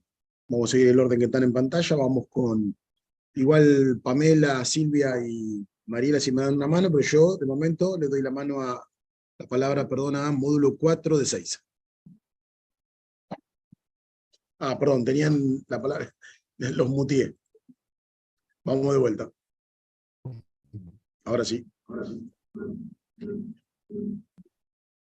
Bueno, compañeros y compañeras, antes de que arranquen, por favor sean breves, así aprovechamos bien el tiempo y al palo. Bueno, buenos días. Esta pregunta estaba más o menos dirigida para el doctor Mario Rovere, ¿sí? Sobre todo en cuanto al tema del encierro que produce síntomas. Sabemos nosotros que el tratamiento que actualmente tenemos en el Servicio Penitenciario Federal no es el adecuado, porque quizás no es un tratamiento amplio, no es un tratamiento general que abarque todos los aspectos de la persona o del detenido que está. Yo quisiera saber si hay algún tratamiento que ellos prevean o que el Servicio Penitenciario prevean que sea más, que abarque más, que sea más complejo, ¿no? Que lo que hoy se brinda. Y otra pregunta que el doctor hablaba es que porque a los detenidos nos gustaba mucho el pensamiento de Michael Foucault, ¿no? Sobre el tema de la doctrina de la criminalidad o la peligrosidad, y que justamente da una definición que nos abre mucho a pensar de que el detenido es un sujeto, no es un ser humano, y que no se puede tomar en cuenta como una persona que no se lo puede tomar en cuenta por el hecho que ha causado, sino como un ser humano, y de ese punto brindar especialistas de muchos ámbitos para que se pueda recuperar y se pueda reinsertar a la sociedad.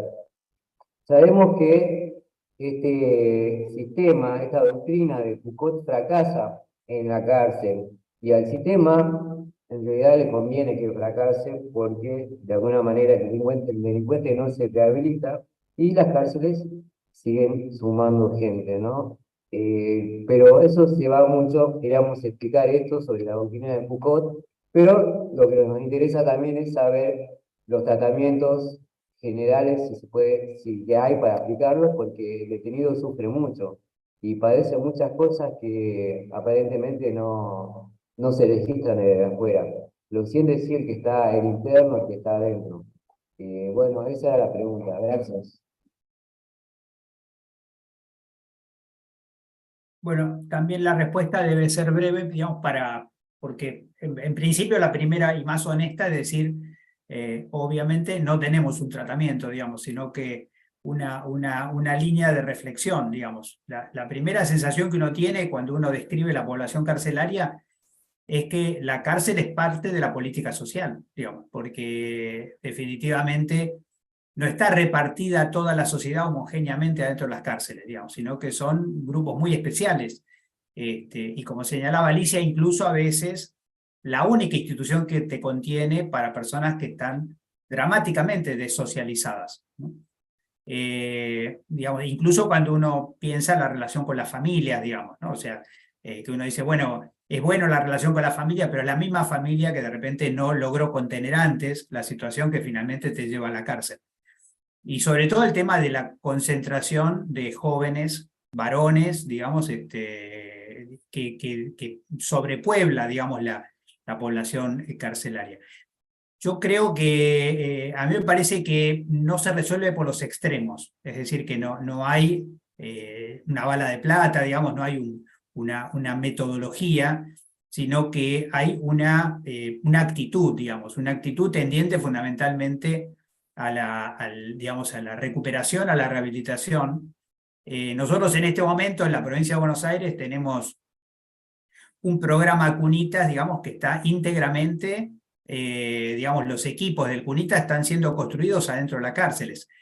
Y a mí me parece totalmente terapéutico, digamos, que personas que están en situación de cárcel estén hoy construyendo los kits, digamos, que le van a salvar la vida a los bebés que están naciendo ahora, digamos. Entonces, me da la sensación de que ahí hay esa forma de que la cárcel no esté fuera de la sociedad, sino sea parte de la sociedad. Me parece que está un poquito la clave, digamos, por ese lado, ¿no? Y por supuesto que la reincidencia puede ser vivida como un fracaso, pero también como una explicación, digamos, de que estos jóvenes no tienen otro lugar en la sociedad, ¿no? Con lo cual a veces, digamos, reinciden en delitos absurdos, digamos, porque el último sentido es volver al único espacio protector que han encontrado en esta sociedad, que de repente es la cárcel.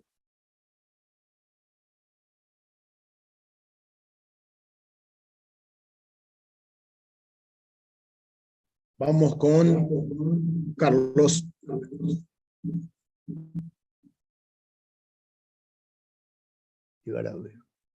Bueno, brevemente, muy buenas intervenciones. Y a Robert le comento que nosotros, con todo el grupo y el equipo y el apoyo de Raúl Zaffaroni, emprendimos una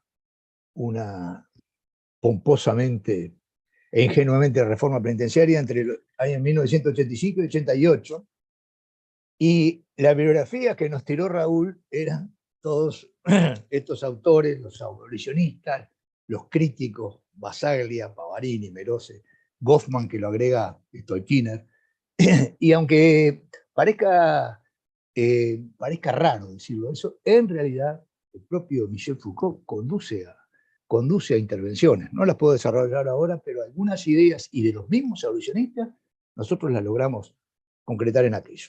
Eso es un comentario.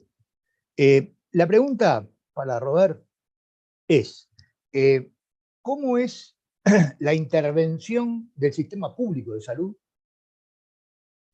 Se interviene dentro del sistema penitenciario bonaerense general, ¿verdad? Es decir, las cárceles tienen un sistema de salud, tienen sus propios médicos, y bueno, quienes tuvimos la chance de enfrentarnos, enfrentamos duramente con ellos, ¿no? Era muy dura la cosa. Y en Uruguay, en este momento, con el comisionado parlamentario Juan Miguel Petit, que es la directoria de la política, digamos, de los servicios de salud del Estado, se metió en la cárcel. Entonces ese proceso de apertura es muy bueno, porque entonces ahora tenemos los informes del comisionado parlamentario apoyados por ACE. Entonces las muertes están claras, los servicios de salud aparecen expuestos por sus deficiencias, y sobre todo algo que al pasar tocó también Stolkiner, la presencia de inimputables adentro, que pasan, y los médicos allí, obviamente, que intervienen por esta vía, que es profundamente garantista, están constatando eso. Un comentario también para Robert.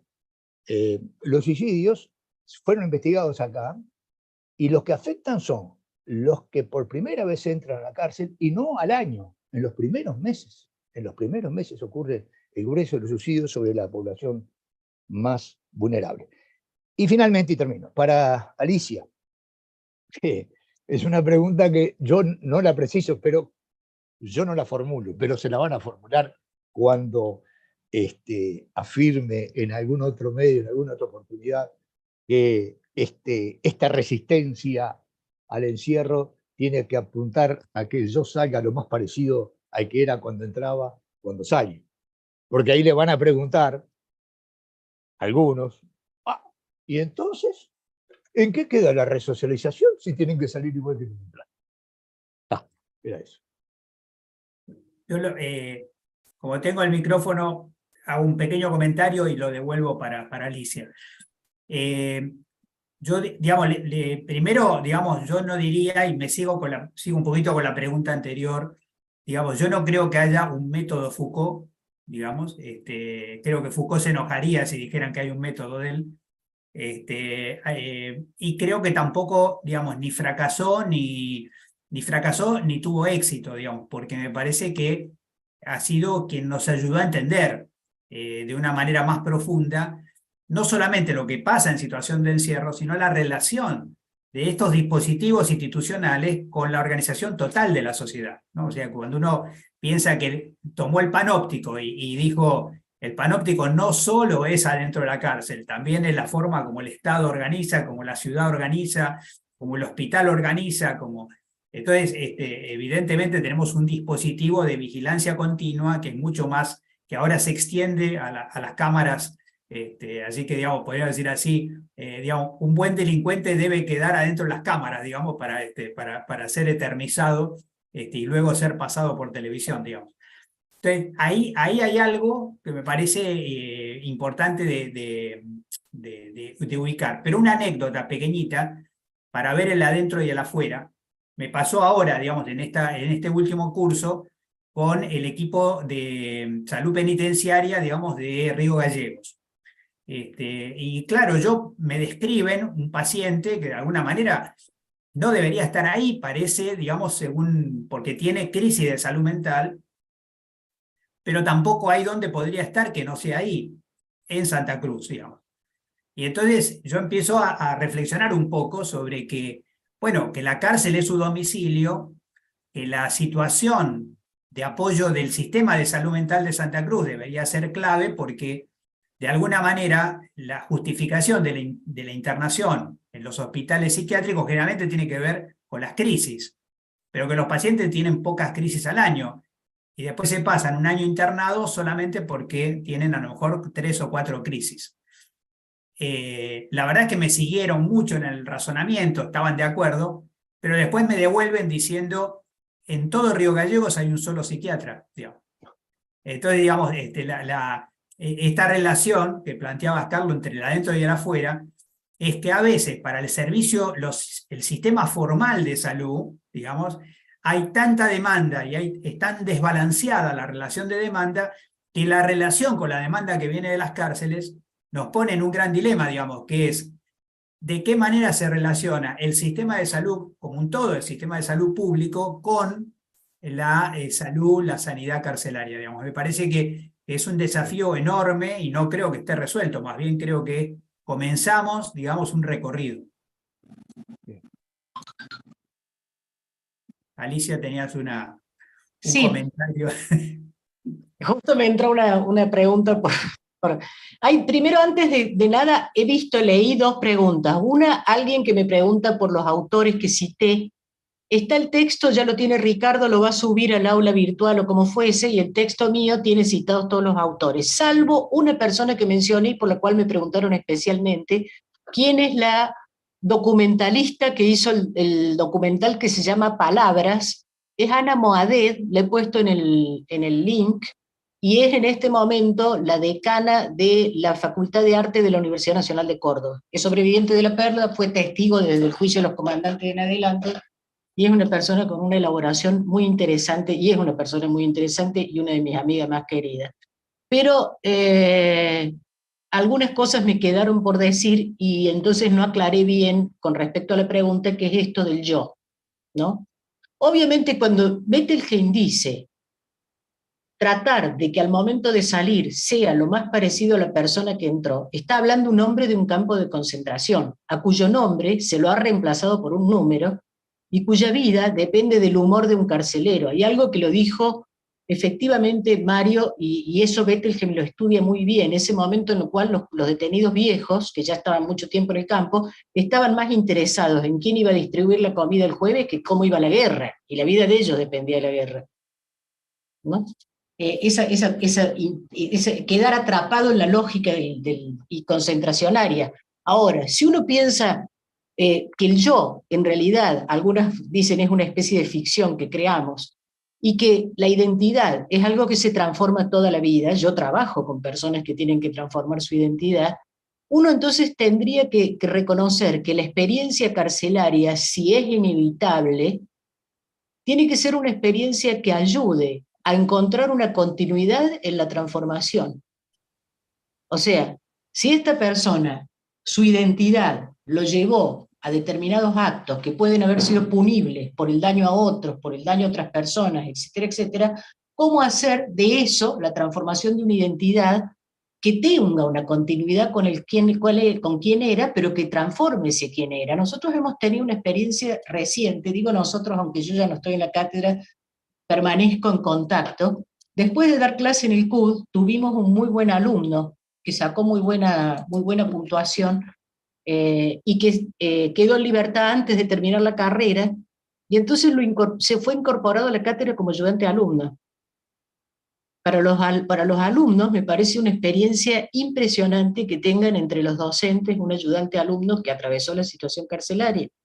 Ahora, este muchacho, este cuatrimestre no se puede sostener ya en la situación, porque no hay una red externa que a él le permita sostener esa situación.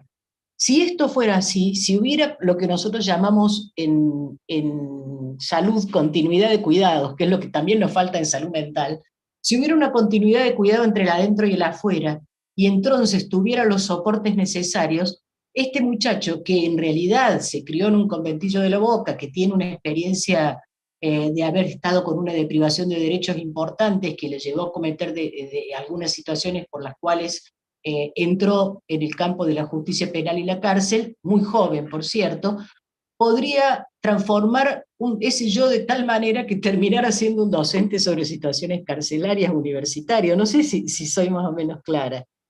No quiere decir que anule totalmente quién era, quiere decir que recupere aquello de lo cual él era, que es lo que le permite quizás otra vida, otra forma de vida en comunidad.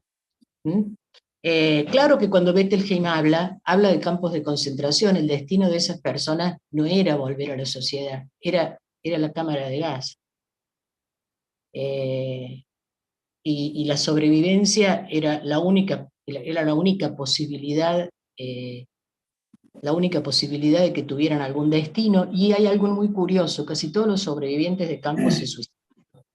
Quiero decir, Bettelheim se suicidó, Primo Levi se suicidó, en algún momento esa experiencia tiene una dificultad de elaboración, o son personas tan acostumbradas a la muerte que en algún momento no quieren vivir.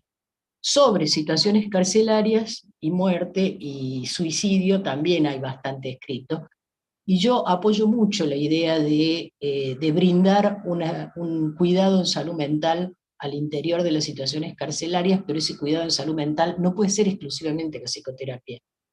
Tiene que ser también una condición distinta de transitar la situación de encierro, si es que tal cosa existe. Ayer, visitando una sala de internación de un hospital general que fue muy manicomial, acá acompañando a Julieta Calme, la subsecretaria de Derechos de Salud Mental, Violencia, etcétera, de Provincia de Buenos Aires. Esta sala está en remodelación, y entonces entre las cosas que rescataron un lavarropa. Entonces en el área de mujeres pusieron el lavarropa, las mujeres se lavan la ropa, y los varones pidieron un lavarropa en el área de varones, para poder lavarse la ropa ellos y no tener que estar utilizando permanentemente ropa que va y viene, etcétera, etcétera, ¿no? Ellas inicialmente, casi diría por un prejuicio de género, pensaron que los varones no iban. Es cómo se hace para rescatar estas pequeñas formas de resistencia dentro de las instituciones totales. Las trabajó muy bien Moffat, que alguna vez que acaba de morir recientemente, alguna vez en una invitación que nos hicieron en una cátedra de urbanismo, él mostró pequeñas fotos de pequeños espacios dentro de las instituciones manicomiales, donde la gente rearmaba, los internos rearmaban como pequeños espacios, como esas casitas que arman los niños, espacios de vida cotidiana, digamos, diferenciados. Y algo de esto también sucede en las instituciones carcelarias. Entonces, el debate de salud mental en las instituciones carcelarias, en las instituciones de encierro, cuando uno en algún lugar tiene la idea, como dije, para mí es imposible pensarlo, pero que no debieran existir. Para mí es muy fácil pensar que no existan las instituciones manicomiales. Pero en ese punto donde alguien dijo inimputables, que tienen inimputables, piensen que el área gris que tenemos en el campo de la salud mental y la implementación, una de las áreas grises, porque la principal oposición viene ahora, Mónica la mencionó, viene ahora por el lado de los consumos, eso es otra cosa, pero una de las áreas grises es justamente en qué espacio queda la persona inimputable. Y acá debo decirles que, siguiendo la ley de salud mental, recientemente un juez en Bahía Blanca declaró imputable a una persona con diagnóstico de esquizofrenia, que participó junto con una persona menor de edad de la violación de una mujer, y en ese proceso además murió el hijo de 2 años, porque se desbarrancó en un acantilado. Una situación muy, muy terrible, digamos. Y el juez, siguiendo la ley de salud mental, lo consideró imputable porque él no estaba en crisis en el momento en que sucedió el hecho. Y la ley aclara que la internación involuntaria es solo en casos de riesgo cierto inminente, y diferencia el momento de crisis de los momentos en los cuales la persona es responsable de sus actos. Lo consideró responsable de sus actos. Ahora tomemos esta situación. Esta persona es internada, va a recibir una condena. Esta condena la va a cursar en una cárcel común. Ahora, puede llegar a tener un episodio agudo, como algunas personas que nunca lo tuvieron lo pueden tener por la condición de sufrimiento carcelario también, por ejemplo, una depresión severa. Y ahí aparece la articulación con salud mental, que creo que Mario algo trajo, la articulación con los cuidados de salud mental al interior de las situaciones carcelarias, Es raro eso, porque en las cárceles, cuando funcionan más o menos bien, el cuidado médico no suele faltar tan extremadamente como falta a veces en los manicomios. Que las personas pueden a veces morir por no haber tenido un diagnóstico temprano de un cáncer. Pero a veces, o en algunos casos, sus lugares. Pero en cambio, el cuidado de la salud mental, desde el punto de vista en conjunto, el cuidado de la salud mental de aquellas situaciones singulares que ameritan una consulta especial, suele ser totalmente desechado, salvo cuando la persona produce algún conflicto institucional con ella. Dicho sea de paso, hacen intento de suicidio o, por ejemplo, tiene una conducta insoportable. Bueno, creo que más o menos respondí la pregunta, y no sé si me extendí demasiado, así que queda pendiente muchas más cosas, o sea, qué es lo que aparece, qué es lo que produce en sí mismo como padecimiento la situación de institucionalización y qué es lo que hay que hacer en una desinstitucionalización, para cualquier institución, inclusive las carcelarias. Muchas gracias. Escucha, Alicia, pero Alicia. me hiciste un pase al pecho. Vos hablabas de dispositivos de salud mental, que habría que crear otros dispositivos que no solamente la atención directa. Vos tenés muy buena personas. idea sobre eso, que además tiene el vínculo entre la gente. Exactamente, claro, que tiene que ver con el cuidado de pares, que es, o sea, Liberté es un dispositivo de salud mental en ese sentido. Exactamente. Entonces, digo, las cooperativas son dispositivos, si se quiere, en extensión de salud mental. Justamente a nosotros nos nace la idea al revés, o sea, la idea de crear un espacio específico de atención de las personas, digamos, más con mayores sufrimientos o padecimientos, es a consecuencia de que creamos Liberté. Y no al revés, no empezamos por el centro de salud mental y después un Liberté, sino primero se generó este espacio de cuidado de pares, de este espacio educativo, cultural, disruptivo, en fin, una serie de condiciones, ¿no?, para decir ahora, bueno, ahora estamos madurando la idea de dar atención específica. Exactamente. Yo lo que voy a hacer en este momento, Ricardo, lo lamento muchísimo, pero a mí me pasan a buscar en 5 minutos. Así que me despido de ustedes y espero podamos seguir. Lo que pasa es que no sé cómo salir. Sí, acá está. Sí. Me despido de ustedes y espero que nos podamos seguir encontrando con estas actividades y en esta diplomatura que espero siga bastante tiempo. Un abrazo grande, un saludo, gracias a todos. Agradecimiento y felicitaciones a vos por el doctorado honoris causa que te dieron ayer, y te adoro como maestra. Bueno, y además, para los que están ahí y representan situaciones carcelarias, voy a decir algo que nunca he dicho en público. Yo he estado detenida por razones políticas. Entonces, claro, cuando hablo de situaciones carcelarias las conozco. Bueno, es la primera vez que lo digo públicamente. Gracias. Gracias, Alicia. Gracias, Alicia. Ricardo, voy a hacer antes de darle la palabra a Rawson, porque están llegando mensajes al WhatsApp y en el chat que están pidiendo presos de otras cárceles que no son de Batán sumarse al programa piloto que hemos anunciado de apoyo emocional y psicológico. A contarles que es una prueba piloto que vamos a lanzar exclusivamente dentro de Liberté momentáneamente, dentro de la cárcel de Batán para los compañeros de Liberté. Con el tiempo tenemos los planes de ampliarlo. Convengamos que esto también lo hacemos en forma autogestionada, lleva su tiempo, ya lo hubiésemos largado. Convengamos también que el Estado bloqueó a Liberté todas las unidades productivas, por lo tanto todos estos proyectos como este, todos los proyectos sociales que llevamos adelante, están trabajando en cámara lenta, pero seguimos, como esta diplomatura, por ejemplo, que aún con decisiones del Estado para que no sigamos, la diplomatura va a seguir vigente hasta el último día, por el apoyo de todos los compañeros. Y este programa de apoyo emocional lo mismo, bueno, lo vamos a alargar igual, pero aclarar esto que va a ser una prueba piloto dentro de Batán hasta que podamos agilizarlo, que tenemos que construir unos gabinetes también. De momento lo estamos haciendo con un gabinete propio que tenemos, que es la radio, un espacio propio, pero nada, por lo pronto eso, sí vamos a contar los resultados de la prueba piloto, y la intención, si estás de acuerdo, Ricardo, si querés agregar algo, bueno, es ir ampliando la prueba para fuera de la cárcel de Batán también. No, lo Si no, único que continuamos. agregaría, porque veo en el chat comentarios, gente de Mendoza, de distintas unidades, que nos tengan un poquito de paciencia.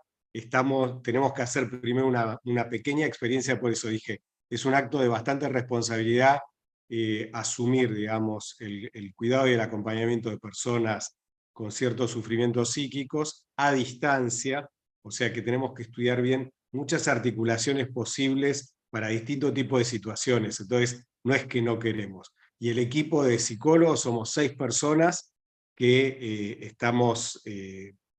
que nos hemos comprometido a hacer esta experiencia, poder estudiarla un poquito, profundizarla, para poder presentarla y expandirla. Entonces, como todas las cosas que hacemos, lo hacemos con mucho cuidado y seriedad. La verdad es que nos encantaría tenerlo ya listo, pero bueno, vamos como podemos. Pero bueno, la verdad es que esperamos que funcione bien y poder expandirlo. Así que cuando tengamos novedades que podemos compartir, lo vamos a ir haciendo como esta que contamos hoy acá. Sí, yo quería agregar que tomando todo lo que se ha hablado, una cosa muy importante que es también quien cuida a los que cuidan, vamos con mucha calma y también acompañando a Liberté en este momento bastante difícil por algunas cuestiones institucionales que no son parte de Liberté, sino de otros organismos. Y bueno, y está abierta inclusive ahí en el chat la posibilidad de aquellas personas que no son privados de libertad, que están desde afuera, desde todos los países acompañando la diplomatura, que puedan aportar su granito de arena económico justamente para poder elaborar y acompañar estos procesos que vamos hablando. Eso quería aportar. Un pequeño comentario, si me permitís, Ricardo. Primero, digamos, disculparme porque yo tenía una actividad ahora mismo a las 12. Y, digamos, sé que hay varias manos levantadas, me siento que voy a defraudar un poco, digamos, esta expectativa, digamos, de intercambio, pero quería primero agradecer la posibilidad de haber participado en este evento, en este encuentro. Y nada, dejar abierto nada más, a partir de lo que ustedes están señalando como proyectos para adelante, que, no sé, una pequeña metáfora, digamos, pero creo que en el 2020 estuvimos todos presos.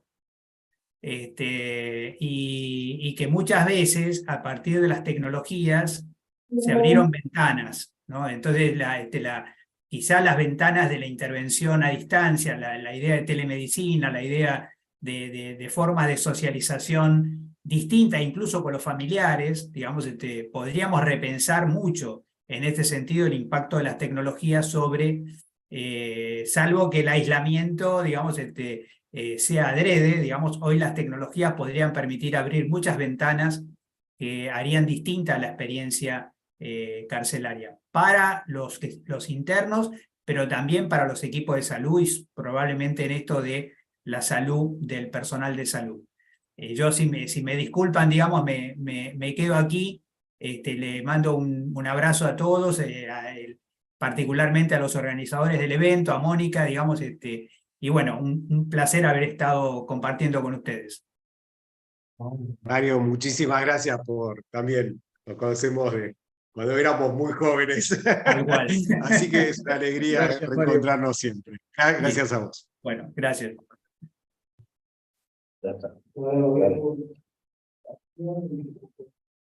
Hola, buenos días. ¿Me escuchan?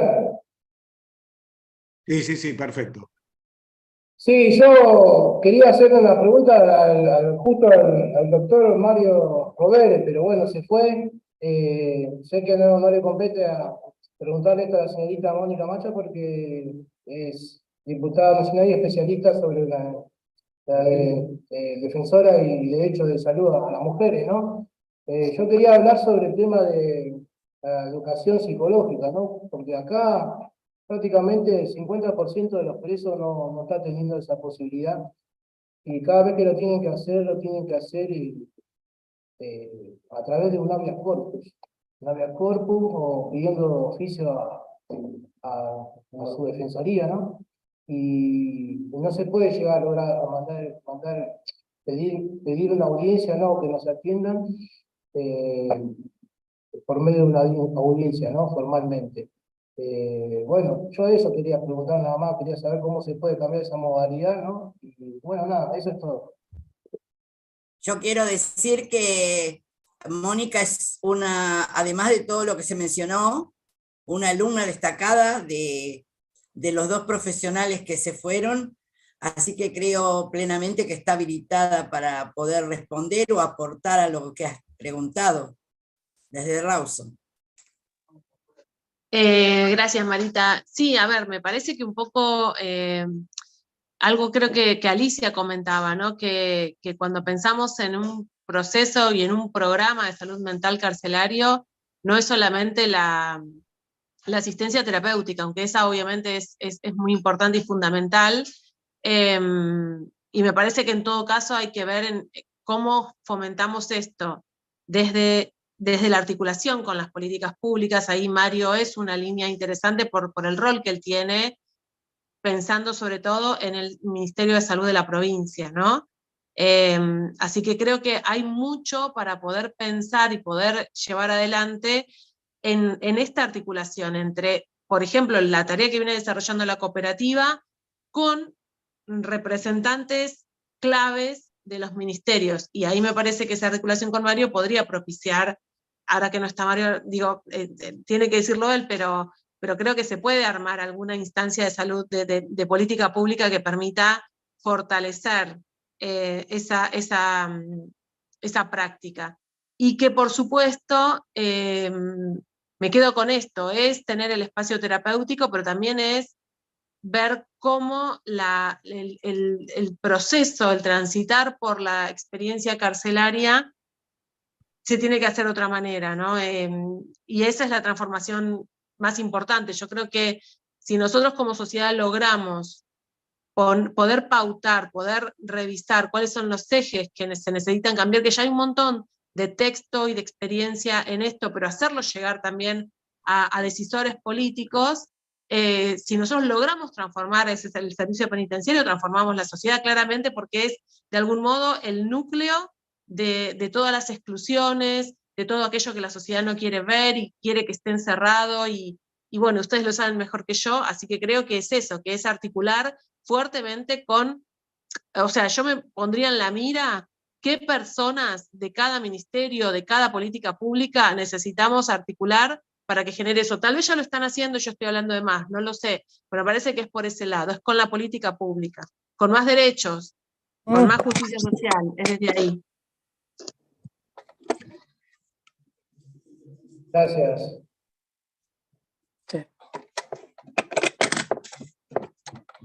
Hacemos, Jime, y cerramos esta parte de preguntas, hacemos un pequeño recreo y después vamos a los grupos. Vale. Hola. Nada, primero, la verdad que toda clase siento que fue un mimo al alma. En vos, bueno, agradezco a los tres. Mi consulta tiene que ver más que nada, partiendo ya de que la cárcel es una institución androcéntrica, y eso no sé si lo vamos a lograr modificar, puntualmente respecto a la salud de las mujeres, y cómo ya es de larga data saber que son sobremedicadas porque se las fuerza a cumplir el estereotipo de la mujer sumisa. ¿Cuál crees, o si conoces algún dispositivo particular en alguna unidad, o cómo debería ser el programa para poder empezar a romper esta sobremedicación en las mujeres, que implica mucho más, que implica que puedan entender los roles sin estereotipos de cualquier persona, indistintamente cuál sea su género, que bueno, es algo que se reproduce también en los partos no respetados, pero bueno, me parece que va más allá de los partos, y hay un foco importante en esto, en la sobremedicación.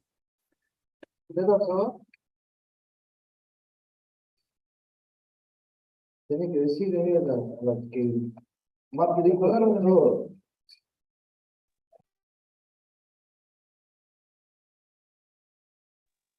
Eh, Hola, bueno, a ver, me parece que esta posibilidad que tenemos de comunicarnos y de armar estrategias, tenemos que usarlo en esa línea. Por eso a mí me parecía también importante, hoy los compañeros me pedían hablar del tema de violencia obstétrica, pero yo creo que con esta lógica de articulación y de activismo del feminismo, digo, me pongo a disposición a que lo pensemos. Yo no conozco, pero no conozco de acciones más que la que sí conté, que me parece muy potente, que es la de ACIFAD, pero no sé hasta qué, qué, si hay algún penal al que no llega y demás, pero que hay una preocupación en cómo articular esto, ¿no? Que es la situación de la cárcel y género.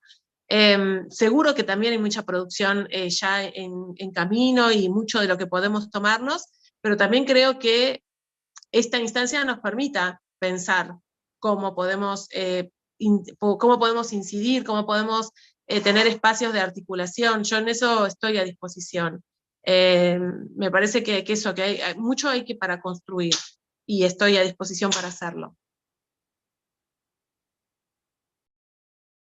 Muchas gracias. Bueno, compañeras, compañeros, compañeres, primero les agradecemos. Mónica quedó como representante del, acá de les invitades a la primera parte del encuentro de hoy. Les proponemos hacer una ecopausa. Yo propongo que no más de 7 minutos porque nos hemos atrasado un poquitito el día de hoy. Acá hasta 12:20, ya está determinado el tiempo, así que 12:20 nos encontramos acá y pasamos a la sección de los grupos. Les agradecemos mucho.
Ricardo, Marita.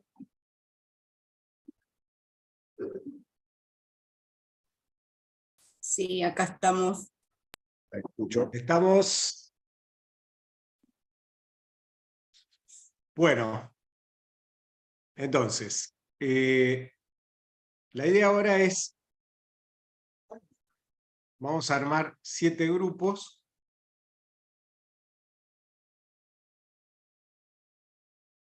Que van a estar coordinados, Marita, por... Bueno, va a estar coordinado por Diana, no sé si la veo, Marisa, Ani, No, Diana tenía algún Silvia. inconveniente. A Diana la reemplazamos por alguien más, porque no La está estaba... reemplazando Lucas. Entonces hay que... Lucas. Lucas está reemplazando a Diana. Bueno, Lucas, no recuerdo otro. Gracia y Mónica, si está, que se quiere sumar alguno, encantada. Por supuesto. Entonces, Pampa, ¿vos armaste las salas? No. Las armo. 7 grupos. ¿Cuántos y hay que grupos? matar. ¿Cuántos coordinadores tenemos, Ricardo? 7. 7. 7.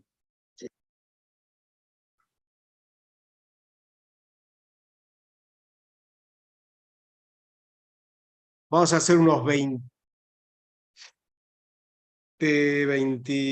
casi 20 minutos de grupo. Se nos achicó un poquitito el tiempo, bueno, porque aprovechamos las preguntas, pero no queríamos sala, dejar Ricardo? de tener esta instancia. ¿Cómo? Me decís cuándo arme las salas.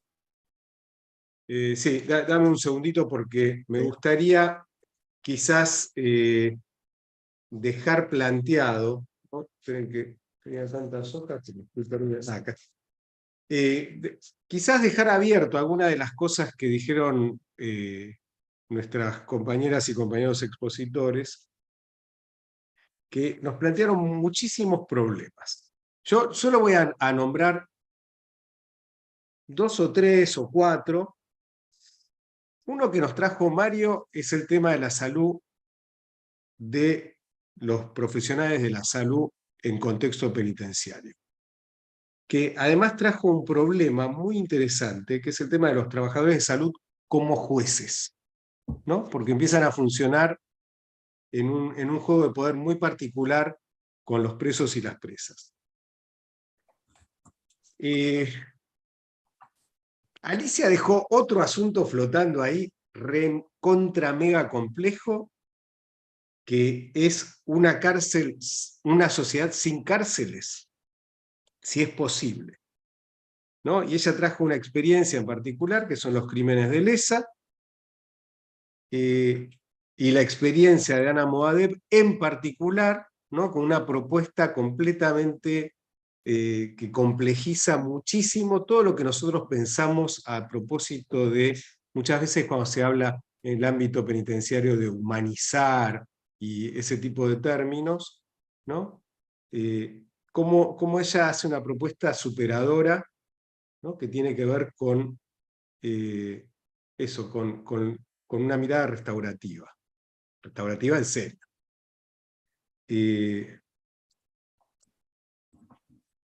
Y después Mónica nos trajo una serie de problemas muy grosos que tienen que ver con algo que sucede mucho también en el ámbito carcelario, que tiene que ver con el racismo social, con la interculturalidad, con los distintos niveles de discriminación que hay, ya sea por parte del personal o entre compañeros y compañeras. Entonces digo, tan solo traje así como algunas pinceladas para que quizás en los grupos puedan tomar alguna de estas cosas o lo que tengan ganas de hablar. Así que Pampa, estamos, digamos, hasta -10. Dale. Acá las personas que nunca han participado en salas, les va a aparecer un cartelito en la computadora o en el celular, que para aceptar e ingresar a una sala van a ver que se achican la cantidad de participantes como si fuera un Zoom más pequeño, pero así va a ocurrir en diferentes grupos, y cuando terminan las salas, volvemos todo de vuelta en forma automática acá a la sala general. Ahí creo las salas.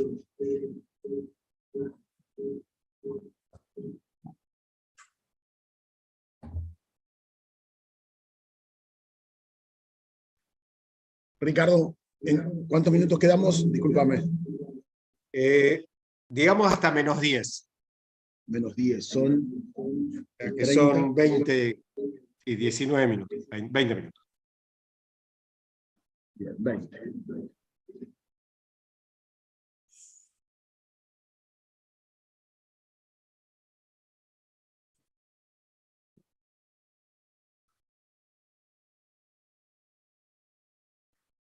El único detalle, Pampa, es que nos tenés que mandar a cada uno de nosotros a salas distintas, ¿no?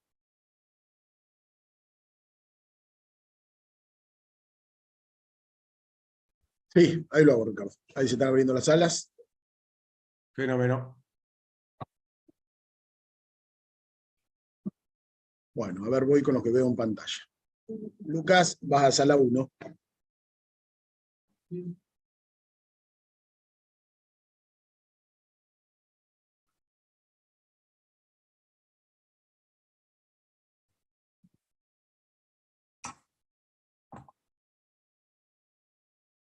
Ricardo, sala 2.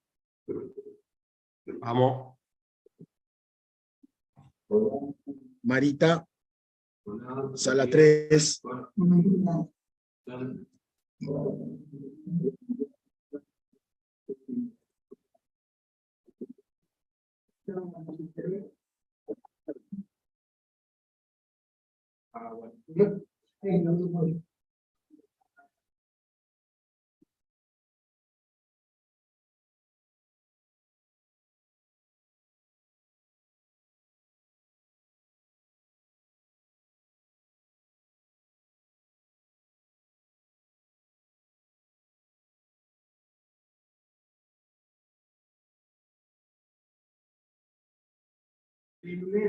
¿Quién más teníamos para salas?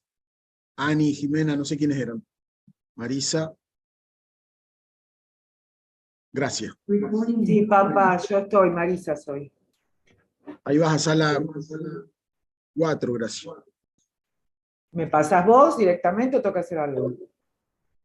Familia. Sala 4. Marisa, ¿vos también? Sala 5. Sí, dale. Ahí te paso yo. Bien, gracias. ¿Quién más? Me faltan 2 salas. Ani. Sala 6.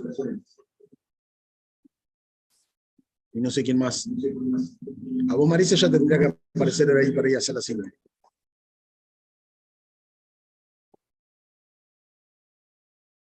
Bueno, no sé quién cubría la otra sala más. Estaría bárbaro. Muy buena idea, no sé mucho de FJA. ¿Tienen algo para decir? ¿Está ahí? Creo que era Ani, pero la veo congelada. Ani ya le pasó a la sala 6. Están privados de la libertad.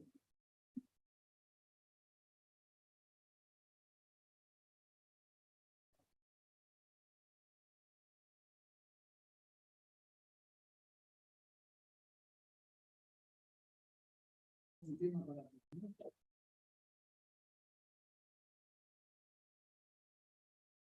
sí.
programa que trataba sobre salud mental.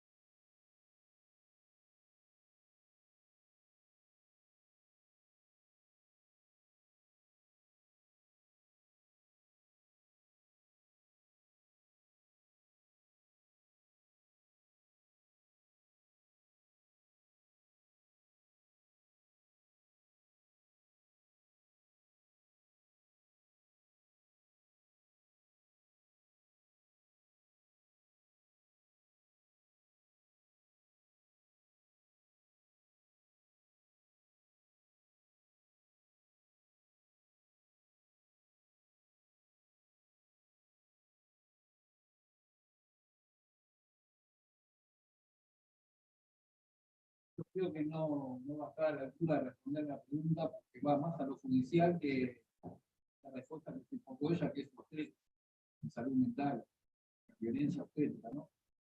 Yo creo que lo que estás planteando vos pasa un poquito más por el boletín oficial 803, que es por ahí una resolución que tiene que ver más con los informes criminológicos que con lo de salud mental. Yo te entiendo que el programa se llevaba a cabo, se interrumpió. No sé si me va a hacer responder, chica, no sé qué dice el texto de... Papá, ¿puedo participar en la sala? No, Mariano. Sí, ¿quién me habla? No vi. Mariela, ¿querés coordinar una sala? ¿Vos, Mariela, me hablabas?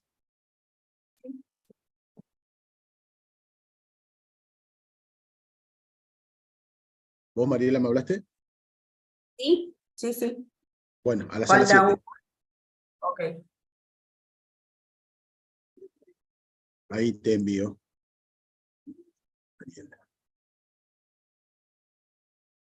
Listo, sala 7, ahí te va a aparecer el cartelito.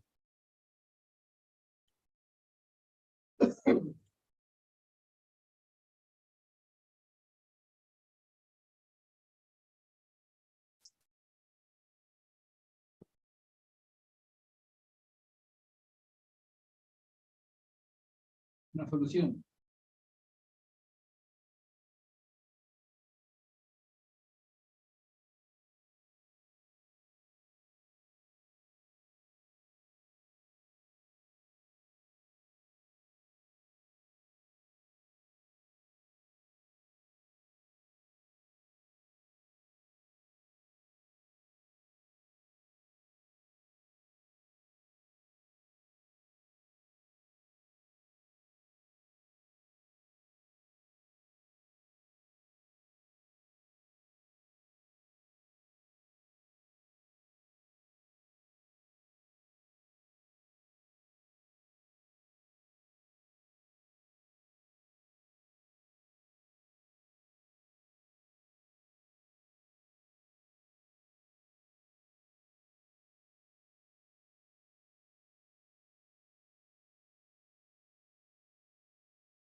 Bueno, ¿ya estaríamos volviendo?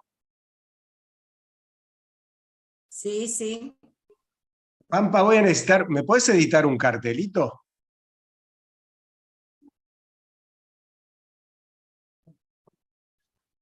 Pampa. Pampa. Acá estoy. Estaba esperando que me hablaran y no Escucha, tenía los auriculares puestos. Nunca iba a escuchar. ¿me puedes editar un cartelito? Sí, caballero. Pone www.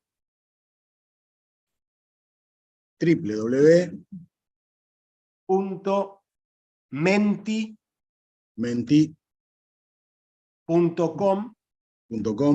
barra. Y el código, no. Y ahora aparte un número que es 8700 8700 1505. 1505. ¿Comparto pantalla? Dale. Y yo mientras hablo atrás. Bueno, entonces ahora, final, vamos a hacer lo siguiente.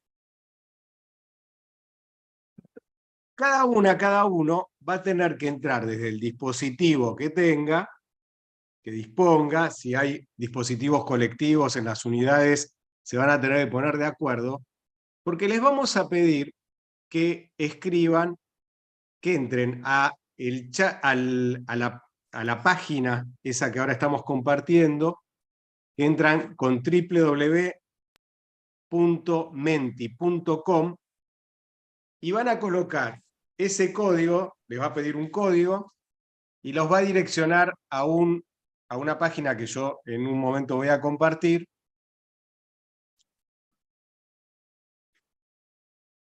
Y les vamos a pedir que escriban 3 desafíos que ustedes pensaron, escucharon, reflexionaron en los grupos a través de las preguntas, de las exposiciones, en temas ligados a la salud penitenciaria, a la medicina social, a la salud comunitaria. Si van entrando, yo ahora lo voy a poner en pantalla. ¿Han copiado? Lo saco de pantalla y lo pongo en el chat por las dudas. Así podés compartir vos. Dale, genial. Entonces yo ahora comparto mi pantalla.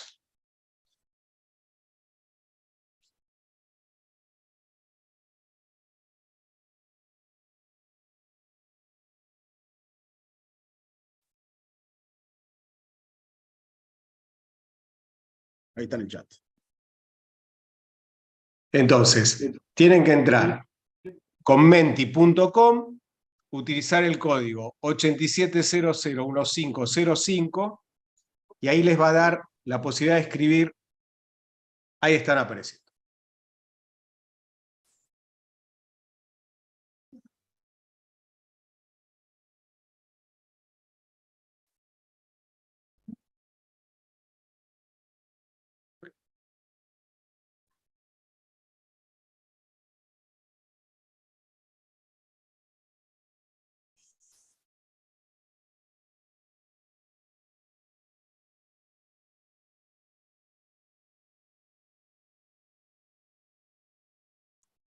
¿Podés agrandar, Ricardo, la pantalla del medio? Sí, por favor. ¿Dónde está la nube? Sí, sí, por favor.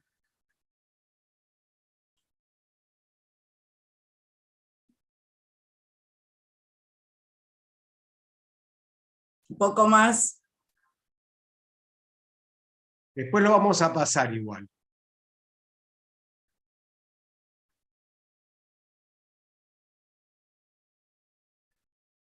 Porque no se va a ver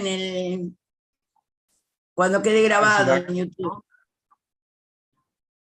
poquito más.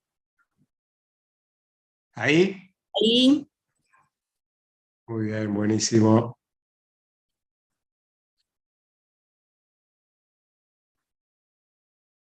Bueno, están apareciendo cosas muy interesantes. Acompañamiento real, salud mental para todos y todas, perspectiva de género. acompañar, atención medicina rápida. social versus salud pública, acompañar trabajo remunerado,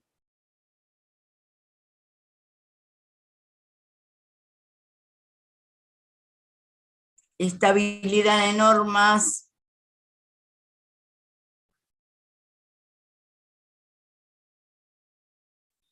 hay algunos que re chiquitos.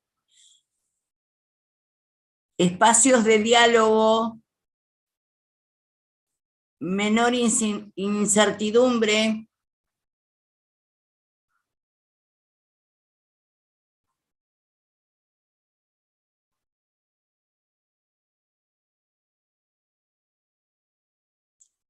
Nunca niños en prisión. acompañar. No alcanzo a leer.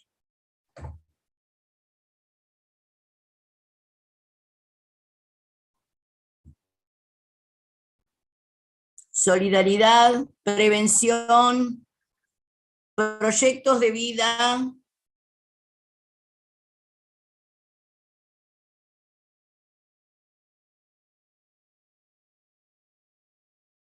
Abolicionismo.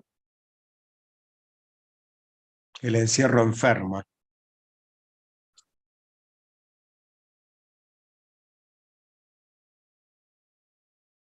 acceso a la salud,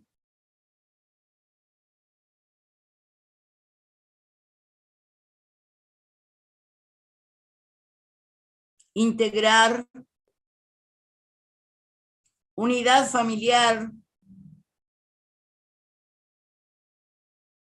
acción social,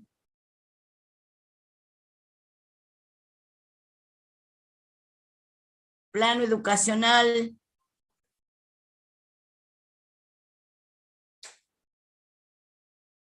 cambios culturales,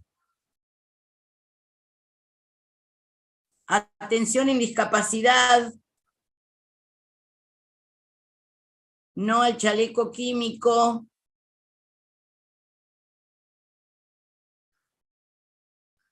cuidar a los que cuidan,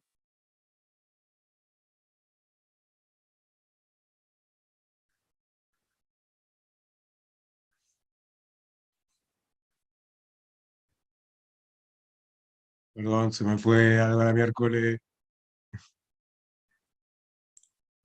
Ahí.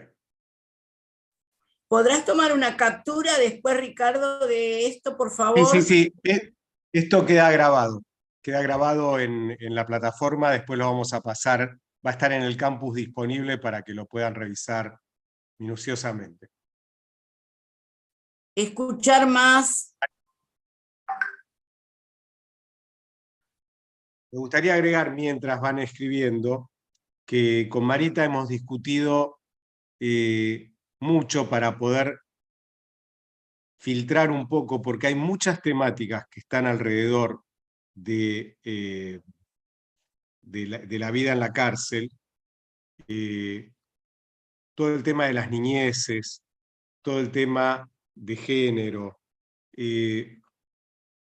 todo el tema de la discapacidad, cómo es tratada en el ámbito penitenciario. O sea, tenemos muchas temáticas que seguramente alguna de ellas vamos a tocar la semana próxima, cuando los compañeros nos compartan un poco la experiencia de sanidad penitenciaria. O sea que vamos a tener una voz un poco más aún específica, ¿no?, para recuperar saberes de lo que hoy estamos conversando y compartiendo aquí. Sí, los mayores atravesamientos fueron entre las personas privadas de libertad, la familia de las personas privadas de libertad, los profesionales intervinientes, la comunidad, el tratamiento psiquiátrico innecesario, el chaleco químico. ¿Qué más? Por lo menos en el grupo que yo estuve fue bastante interesante esa vinculación. dónde está la reja realmente, qué nos separa de la reja.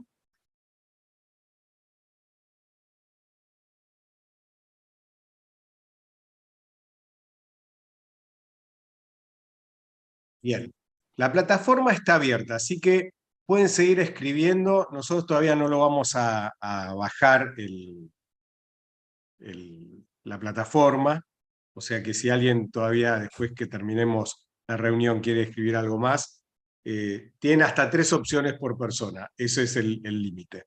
Pero desde ya que por supuesto que tenemos aquí una gran masa de saberes y conocimientos y experiencias muy, muy valiosas, que es justamente, ¿no?, este saber que compartimos en el colectivo Liberté.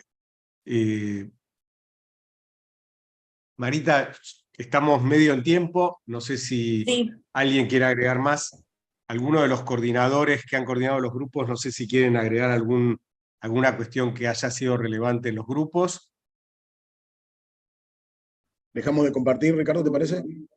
No sé quién, vos, ¿no? Está Alba con la mano levantada. Adelante, Alba.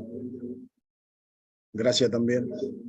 Muchísimas gracias por este privilegio. Marita transmitió lo que pudimos recolectar en la sala 3.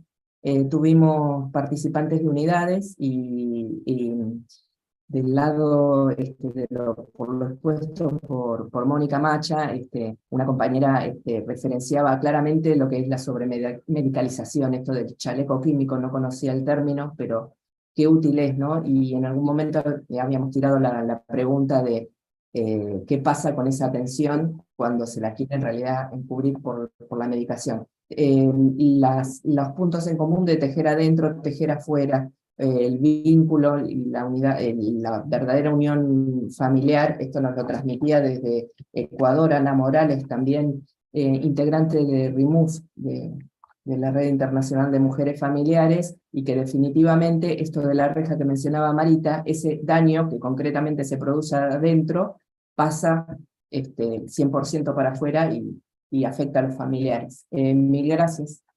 A disposición. Les pedimos por favor a coordinadores que sean breves porque estamos medio como al borde del tiempo. Hola, me toca a mí. Sí, gracias. A ver, en la sala donde yo he estado, Marcelo, desde Mendoza, me decía que no hacen caso a los reclamos sanitarios y de cualquier otro tipo si no van con los artículos legales correspondientes, que las políticas públicas llegan tarde y que no hay prevención. Entonces me ha comentado que personas que estaban en prisión preventiva y después salían en libertad, que se hacía con ese tiempo, ¿no? En familias que también pertenecemos a RIMUF, una de las mujeres que está con nosotras ha tenido a su hijo 4 años, que es el máximo que se puede estar en España como preventivo, y al final ha salido absuelto después de 4 años. Y claro, ¿quién recupera esos 4 años? También me decía este chico, Marcelo de Mendoza, que hay una persona, están preparando una persona en la prisión para observar los problemas de salud de los presos, y que hay un área de sanidad que la lleva una persona que se llama Gabriela, que da cursos de salud mental y se capacita a los presos para ser agentes de estos que prevén las enfermedades que tienen los presos. Respecto a las ciudades, a los pueblos sin cárceles, como alternativa, han dicho trabajos comunitarios solamente. Y bueno, y la dificultad que tienen después, me han dicho desde Ezeiza M1, que también la salud llega tarde o no llega, te dan una pastillita y listo. y que hay muchos presos que salen en libertad, bueno, como en todas partes del mundo, a los que después les cuesta muchísimo rehacer su vida por el hecho de haber estado en la cárcel. Muy interesante. Gracias. Sintéticamente, querer agradecer a los expositores, a los participantes de las unidades, de todos los países que han participado, a los trabajadores de salud que han estado aquí, de salud penitenciaria, y realmente con ese trabajo grupal que hemos logrado, vamos a seguirlo, vamos a socializar, y nos va a dar tarea para seguir construyendo una cárcel más vivible y sobre todo una sociedad que permita que las cárceles disminuyan en su población y mejoren, ¿verdad? Así que gracias. Ricardo. Bueno, no, me sumo a tu agradecimiento. Tenemos mucho que charlar. Pienso que es eso, que tenemos muchos temas muy serios. Hoy nos plantearon cosas muy interesantes, muy interesantes para que no nos queden solo en el enunciado. O sea, que esto sea un lanzamiento para seguir trabajando. Y de verdad que tenemos potencial, todas las personas, para crear dispositivos, para crear espacios, para hacer un poco como nos compartían algunos de los expositores, ¿no? Poder hacer casitas en esos lugares que den un poco de refugio a personas que se encuentran atravesando, digamos, un trayecto de su vida en prisión. De ninguna manera puede ser, como decía Mónica, pensar, digamos, que uno puede tener un encuentro sobre una plataforma de cemento. La verdad es que no es así. Entonces tenemos que casi transformar esos cementos en lugares habitables, y la verdad es que a lo largo de la experiencia que llevo trabajando en la cárcel, los compañeros y las compañeras tienen muchas ideas y se las ingenian muy bien y con mucho talento para darle un poquito de calidez a espacios que son una heladera.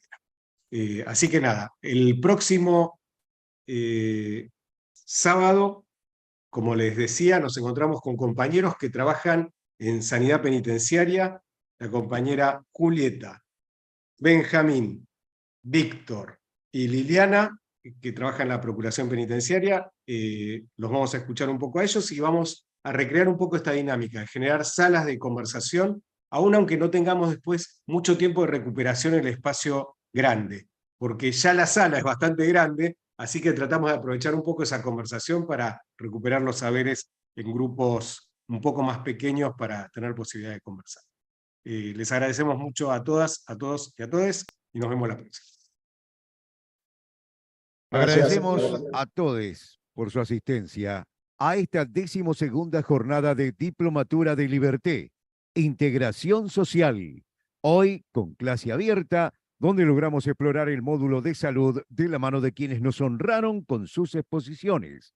Hablamos de la licenciada Mónica Macha, la doctora Alicia Inés Stolkiner y el doctor Mario Rovere, a quienes les agradecemos por su participación. En 7 días se producirá un nuevo encuentro. Buen fin de semana.